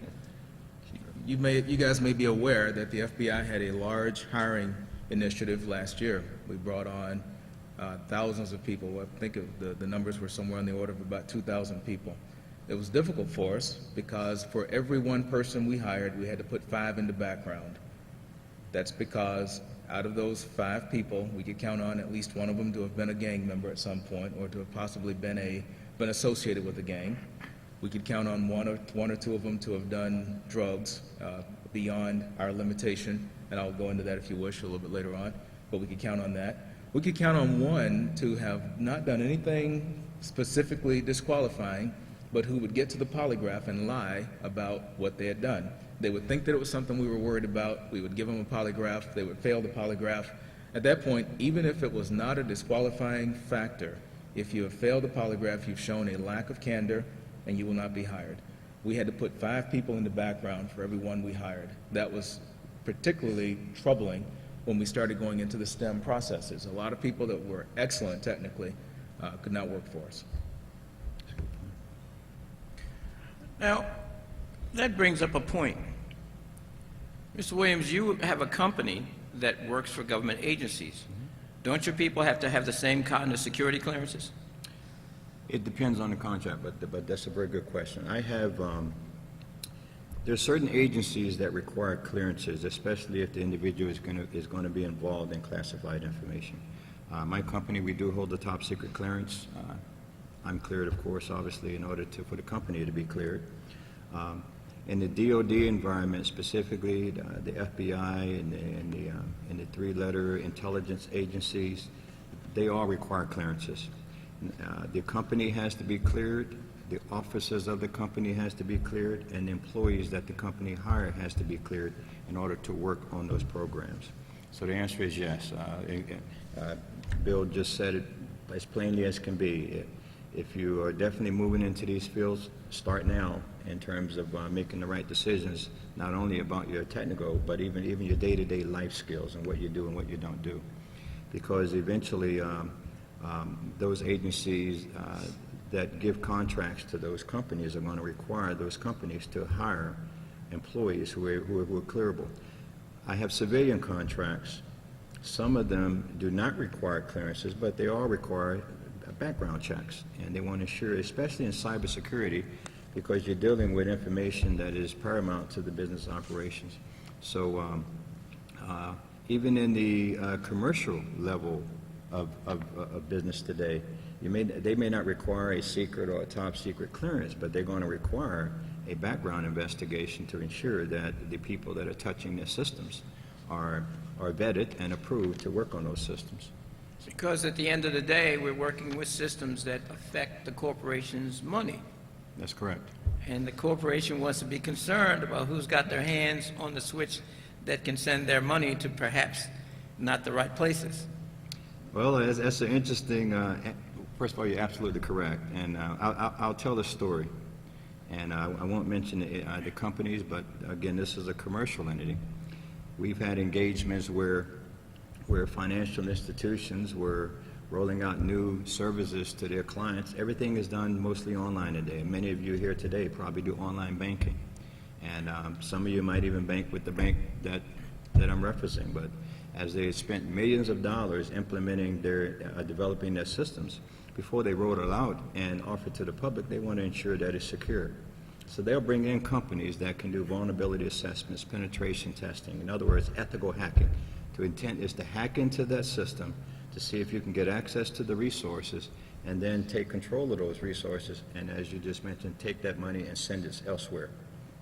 And we've had engagements where our folks have not only got into the system, but got into the system within the first 15 minutes of trying to deploy it, and then after 45 minutes taking over the systems. Well, clearly, I commend the agency, not the agency, the company, for doing those preventive measures, because if they launched those services without it, then there's a vulnerability. So a lot of companies are taking preemptive measures to conduct those vulnerability tests, the penetration tests, before they launch services to ensure that they're secure. And so the answer to that is that that is importance and paramount, and the people that were engaged on that job, even though this was a bank and not a federal government agency, the employees that I had to deploy on that project all had to be vetted. And they love it when they're cleared, because if they're cleared, they say if the federal government has cleared them, then I can assume they're clearable enough to work on my commercial projects. So it becomes important, even though it's not a part of the stated requirements, it is important to the clients. Yes, the credentials really help. It helps gives the clients the confidence that their systems are going to be touched by folks of integrity, and that's most important to them. Now, Mr. Sirius, you got involved in cybersecurity, tracking down criminals who maybe use computers to do their crimes. We know you can't tell us the security classified parts, but can you tell us something about that? Yeah, I can give you a couple of anecdotes. You want a couple of stories? Is that what you're looking for? Okay, good. Yeah, there was one in particular that still sticks out to me because it was a lot of fun. That sounds a little funny. There were victims, but it was fun to track down the person that did it. There was a case back in Sacramento. I won't go into a lot of detail of who the victim was because of confidentiality. But this particular young man managed to penetrate a phone company. That's serious because he had access to their networks, number one. The worst part of this, though, was that he went into their networks and stole all of their credit cards. His intent was to put the company out of business. He stole their credit cards, and he posted those online. Fortunately for me and the company, there was I had an informant that was monitoring this particular system, and he called me up and asked me would I be interested in someone who had posted 50,000 calling cards online. I told him, yes, I would be most interested in that. Thank you very much. So he gave me the information. The company, in the meantime, had already contacted us because they thought their networks had been compromised, but they weren't sure. They began also to receive threatening notes from an individual who left a particular email address when he contacted them. And again, I won't go into details about what that email address was. I asked them had they terminated any employees recently, and they had. As it turns out, and this is where, all right, it wasn't that difficult. They had terminated some people from the IT department. I thought, oh, well, the IT department. Do you have their resumes? And he brought me their resumes, and you look on one of the guy's resume, and there was that email address that the guy was threatening him with. So I looked at the guy and said, you know, I think I just might have a clue as to who's doing this. And he was like, wow, man, you guys work fast. And I said, we have our ways. You know, this is the FBI. We have our ways. In any event, once we had that information, though, we had to corroborate the information. We did that by tracking back the IP addresses. He was doing a lot of anonymizing. Anonymizers are great, but if you understand how they work, some of them are better than others. And so we were able to track back and discover that it was indeed his system that was penetrating the phone company's system. We then put together an arrest warrant and a search warrant for his residence. This was another interesting part of this. I knew who the individual was, and he sent a note to the employers, to his former employer, saying that he would never get caught because, of course, he understands computers and the FBI doesn't. Now, at the time that he said that, I was writing his arrest warrant, so I kind of chuckled a little bit and said, oh, good, this is going to be a lot of fun. My intent was to pick him up on a Monday morning. Just to give you a little anecdote, my intent was to pick him up on Monday morning. I thought I'd give him his weekend free. And unfortunately for him, on that Friday, I took Friday off, but he sent a note to his former employers, this time threatening to kill them, threatening bodily harm. The office called me at the house and asked me, you know, when do you plan on picking this guy up? I said, Monday. They said, wrong answer. I said, I'll get my hat. I'll be on my way. So we went out to his residence. He turned out to be a 19-year-old kid that was living with his mom. Knocked on the door. His mom came to the door. We said, well, we're here for Chris. And she pointed us in the right direction. And as I was cuffing Chris, I leaned in and said, by the way, Chris, I'm the guy that doesn't know computers, just so you'll know. So that was an interesting case, and he confessed to everything. Turns out, though, this was the better part of this was that he had an accomplice that he gave us who was actually working from a secure facility, who actually worked for the government and had a security clearance. So we were able to track him down and revoke his security clearance and get him a nice felony conviction as well, so that he can't get a security clearance in the future, seeing as how he had practiced what he did. So that was one of the earlier cases. One of the later cases was an individual that, once again, I think phone companies are tremendously vulnerable because of all the networks they run. Another individual hacked into a phone company, but in this case, he sent them notes and told them that he would begin to cut their lines. He would begin to destroy their lines if they didn't pay him a certain amount of money. And once again, using some of our tools, we were able to track him down as well and put him out of business. And you had fun doing this? Well, it's always fun to put the pieces together. When you start out with information and you really don't know who you're looking for, it could be one of anybody. It's fun to start putting the pieces together and start doing the actual forensics of recreating the crime and being able to put a particular person at the location to commit the crime, so that you can put all the pieces together and get a probable cause statement, so that you solving can get a the search puzzle. warrant. That's exactly right. That's where the fun was. That's right.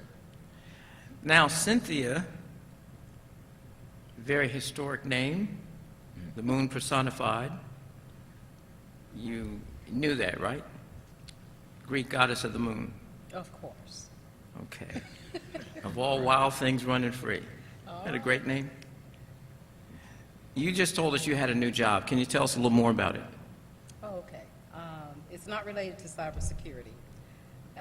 The job is that we are trying to develop senior executives across the intelligence community to have the right skill sets and competencies that we need for our future in the intelligence arena.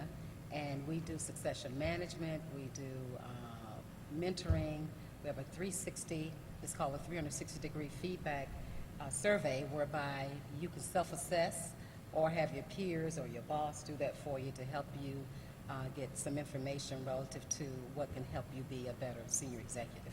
We're also taking it to the GS-15 and the GS-14 levels as well for the entire community, so we can have what we need for the future for cybersecurity and other disciplines within the intelligence community. Right, pretty much at the top of government service employees, civil service employees, only one grade above that, a couple grades above that. But Now, a person working in cybersecurity would need to do that kind of self-assessment too if he or she wanted to move up, wouldn't they? Yeah, and actually, we have competencies and standards for people in the cybersecurity discipline. So what we do is we map the person to those competencies to ensure that we place them in the right job, and this is across the community. There's 16 agencies, I don't know if you talked about that. There's 16 agencies within the intelligence community. Actually, the 17th, if you want to look at the OD&I, we're a cabinet level oversight body, but for some purposes, we treat ourselves as if we're an agency. So we have competencies that are developed to cover the entire gamut of the intelligence community. And, we have scholarships for kids, for young people in college, whereby we will fund their education with tuition, room and board, and some of the programs will actually allow you to get a clearance while you're in school, and it's particularly designed for cybersecurity, where we train you, and when you, during the summers, you can work at either of the agencies in the 16, the array of 16, and you have a job once you graduate. And there's others where we actually market you to the 16 agencies, and you can actually select, of course, if they want you, and with the investment that we've made, I'm sure someone would. And then we clear you once you're accepted. So there's a lot of avenues to help train the right kind of person to work in cybersecurity in the intelligence community. Can I speak about the clearance for a minute? Please do. Just to add to what Charles has said, and you probably did too. We require a top secret clearance for any of our work. There are arms of the FBI and a few other agencies whereby they do more than intelligence, but for the intelligence arm, we require a top secret, and for many of them, they require a lifestyle polygraph. Now, that doesn't mean they call and ask you, did you do such and such last night or whatever, but they do ask you questions about your credit history, your drug use, any sort of act that is illegal.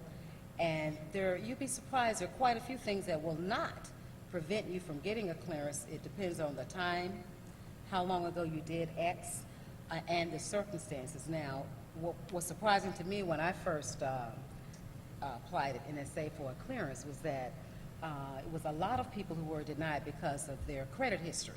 And you may think, wow, what's the big deal? The big deal is you're seen as someone who's very vulnerable, because if you are in enough debt, you may take a bribe. Someone may convince you to give them secrets. This happens all the time, for millions of dollars or whatever. So you are considered a risk. So they really delve into the circumstances surrounding that. I recruited a friend of mine, the son of one of my friends, which I'll never do again. But anyway, and the reason I say that is sometimes you're too close to the issue. And this young man, sharp fellow, we brought him into NSA. We tried to bring him into NSA. He was going to be an analyst or one of our security police. And they too have to have a top secret clearance. I did not know that he had mega credit cards. When you're a college kid, you can get a lot of credit cards. Don't. But he did, and he didn't tell me. And I, used one of my silver bullets to get him in. And he could not pay those bills within a week, so he could not come work for the NSA. So it's things like that. We had another young kid. He's 18, and when he took his polygraph, he admitted that he was on a porno site. He didn't think it was a big deal because in his mind, he's still a minor, but guess what? It was child pornography. You're not a minor for those purposes. He will never get a clearance. So there are things like that that you have to be mindful of, and I believe you said it, Bill. What you do today can haunt you tomorrow, so you have to be extremely careful of what you do, and especially on those social networks, because there are no secrets. Even we sign a disclaimer at work, whereby we're told anything that we write in email, either the secure side or the unclassified, it can be reviewed. So there's capability beyond your imagination. But all you have to do is be an upstanding citizen, and that's not that hard. We all make mistakes, and most, quite frankly, are forgivable. But just be mindful of what you do when you think about getting a clearance. And also for foreign nationals, we have plenty of people and we need them from, pick a country. Now, for a clearance, you can, if you're married to a foreign national, that person has to be willing, for some agencies, this isn't true for every single one, but for the big six, especially, NSA, DIA, NGA, NRO, CIA, and who am I missing? And FBI. How could I miss you? But anyway, so you would have to, that person, your intended spouse, would have to become a citizen of the United States. Or you can marry, but you may not be able to work for certain agencies. We look for people with native speaking people from respective countries whereby we have interest, allies and some who aren't, to clear. It takes a little longer. It takes longer if you have actually lived in certain countries. Your clearance could take anywhere from a year to 2 months. The average time from a clearance is about, and this is across the board, is about 8 months. So you just keep that in mind when you're applying for a job in the intelligence community. But most people are clearable, but as Bill said, they had about a 5-to-1 ratio, not in favor of those getting the clearance. But just know that there are things that can stop you, but most things, depending on the time and the circumstances, can be waived. Very important point. I'd like to take the opportunity to open the floor to questions. We have 3 guests who have told us some very powerful things about the whole cybersecurity field. And if anyone has a pressing question on their mind, we do have microphones here on the floor, and we welcome all inquiries. While we're thinking about that, I want to tell you that the notion of hacking in telecommunications is old. I worked early in my career, 10 years, for a telephone company in Pennsylvania and was a member of the bargaining unit.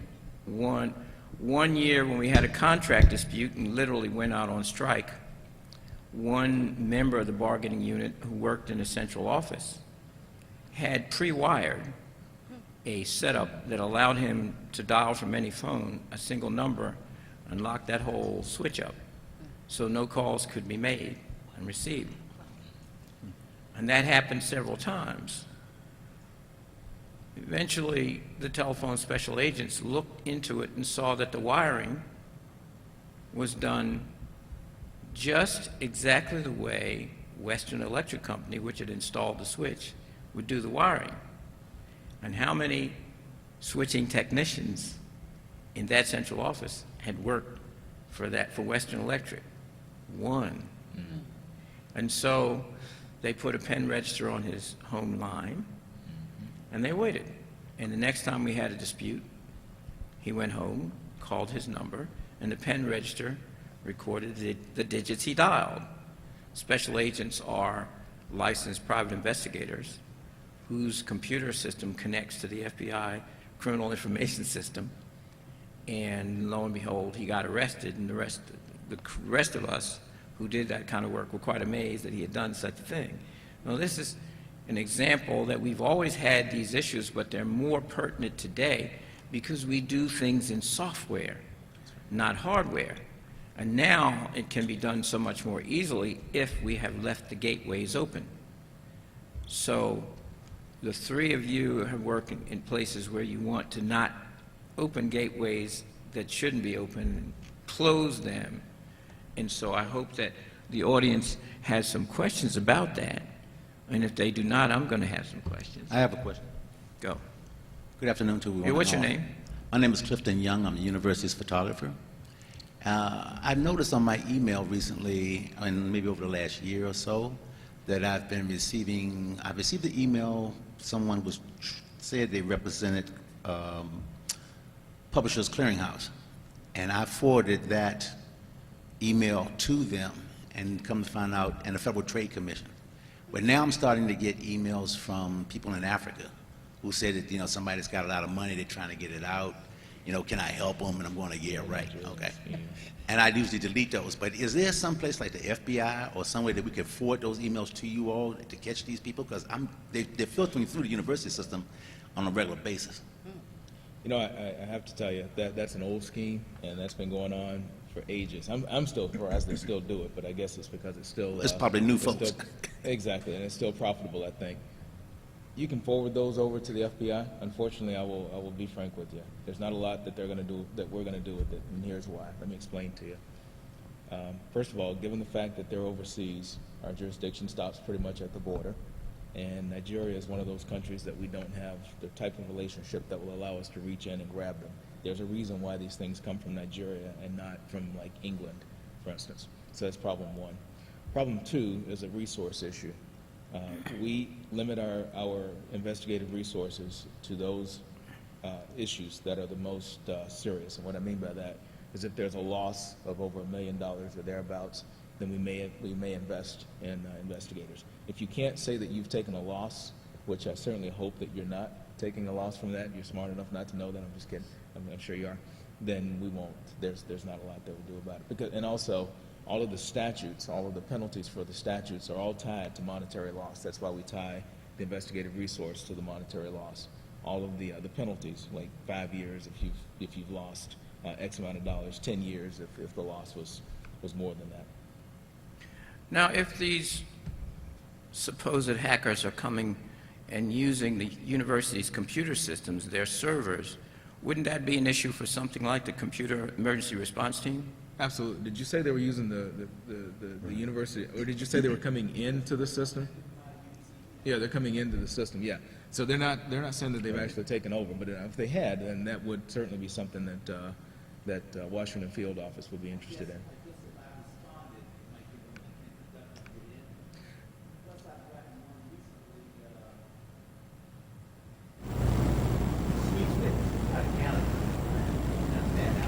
I know better than those touching contact with ICT and now people try to put them the button and say that they're junk mail.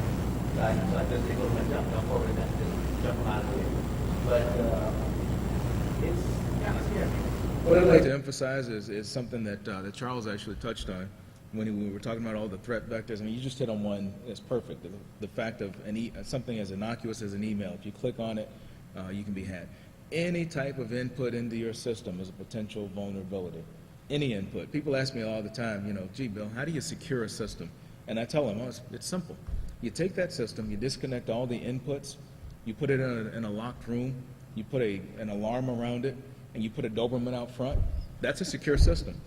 Other than that, if it has the ability to be connected to the network and it's an input, every time you have an input, you have a vulnerability. Anything that's an input. So email is an input. So don't click on messages that you're not familiar with, because that's a possible threat vector. There are, and that's what I meant when I said that there are literally thousands. I mean, they are limited only by somebody's imagination, somebody's warped imagination, I might add. Someone said that my email storage is full, and that I need to clear it out. And I think that printing is not for use. They return email address and stuff other use. So that's obvious. It's ultimate. But the fact that they're coming at me like that, I'm going, well, how many other people in the university facilities are they get the same email? So I believe them, but they may start off with UDC and then it may go to something like that, something else. It's not EDU, it's education. So I'm going, well, I catch this, and I know better than that. Good judgment. I think we have another question. I think this last set of questions and answers has brought up the individual's role in cybersecurity. And if each of you could kind of talk about what some of the initiatives that your organizations are doing for the broader outreach to the public, as opposed to all of us professionals in cybersecurity.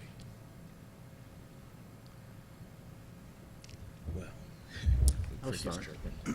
Okay, the point he's making is, and it's an important one, the individual does have a role in making sure that her or his use of computers and networks is as secure as it can be. And the individual cannot simply assume it's someone else's job. There are things that you must do. Thing number one, if you have, passwords, protect them so that you don't spread them around carelessly. If you happen to have a wireless network in your home or your office, many people do, you want to engage the wireless security settings so that you aren't, going to have any passerby come by and link onto your wireless setup. And we are running out of time. I think we have one more question. Good afternoon. My name is Mr. Mason, and I was just wondering, are there, either one or all three of you, are there opportunities for people with disabilities in cybersecurity? Oh, definitely. Are there any requirements as far as getting a clearance, that sort of thing? Your disability is not a disability relative to being able to come and work for the intelligence community. In fact, we have a major recruitment campaign to hire the disabled. As long as you have the qualifications as anyone else would have in a respective area where you're trying to seek a job, there is no problem. And is there an age requirement? No, not for, well, I guess for you with your agents, but no, not in the intelligence community. There is no age requirement. The only age requirement we have is if you want to be a special agent, you can't be past your 37th birthday at the time that you enter on duty. So, yes, sir. That's it. And I challenge you to think of a disability whereby we do not have the technology to accommodate. Okay, wonderful. That's Thank you. how serious we are. Okay, thank you. Okay. Thank you very much. I'd like to open the floor to Dr. Taborn, but before we do, I'd like to thank this panel for a very engaging session.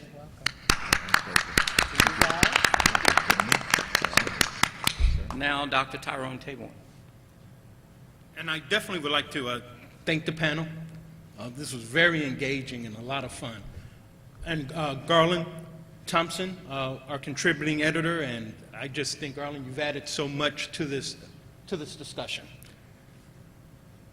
This is an ongoing part of the minorities in cybersecurity awareness. It's part of the HBCU Engineering Dean's response to the NAE challenges. Many of you have attended some of the other events at Howard University, at Drexel, Temple, and as we continue to go to all of our HBCUs over the next couple of years addressing these issues, we invite you to come along because each school is absolutely fascinating.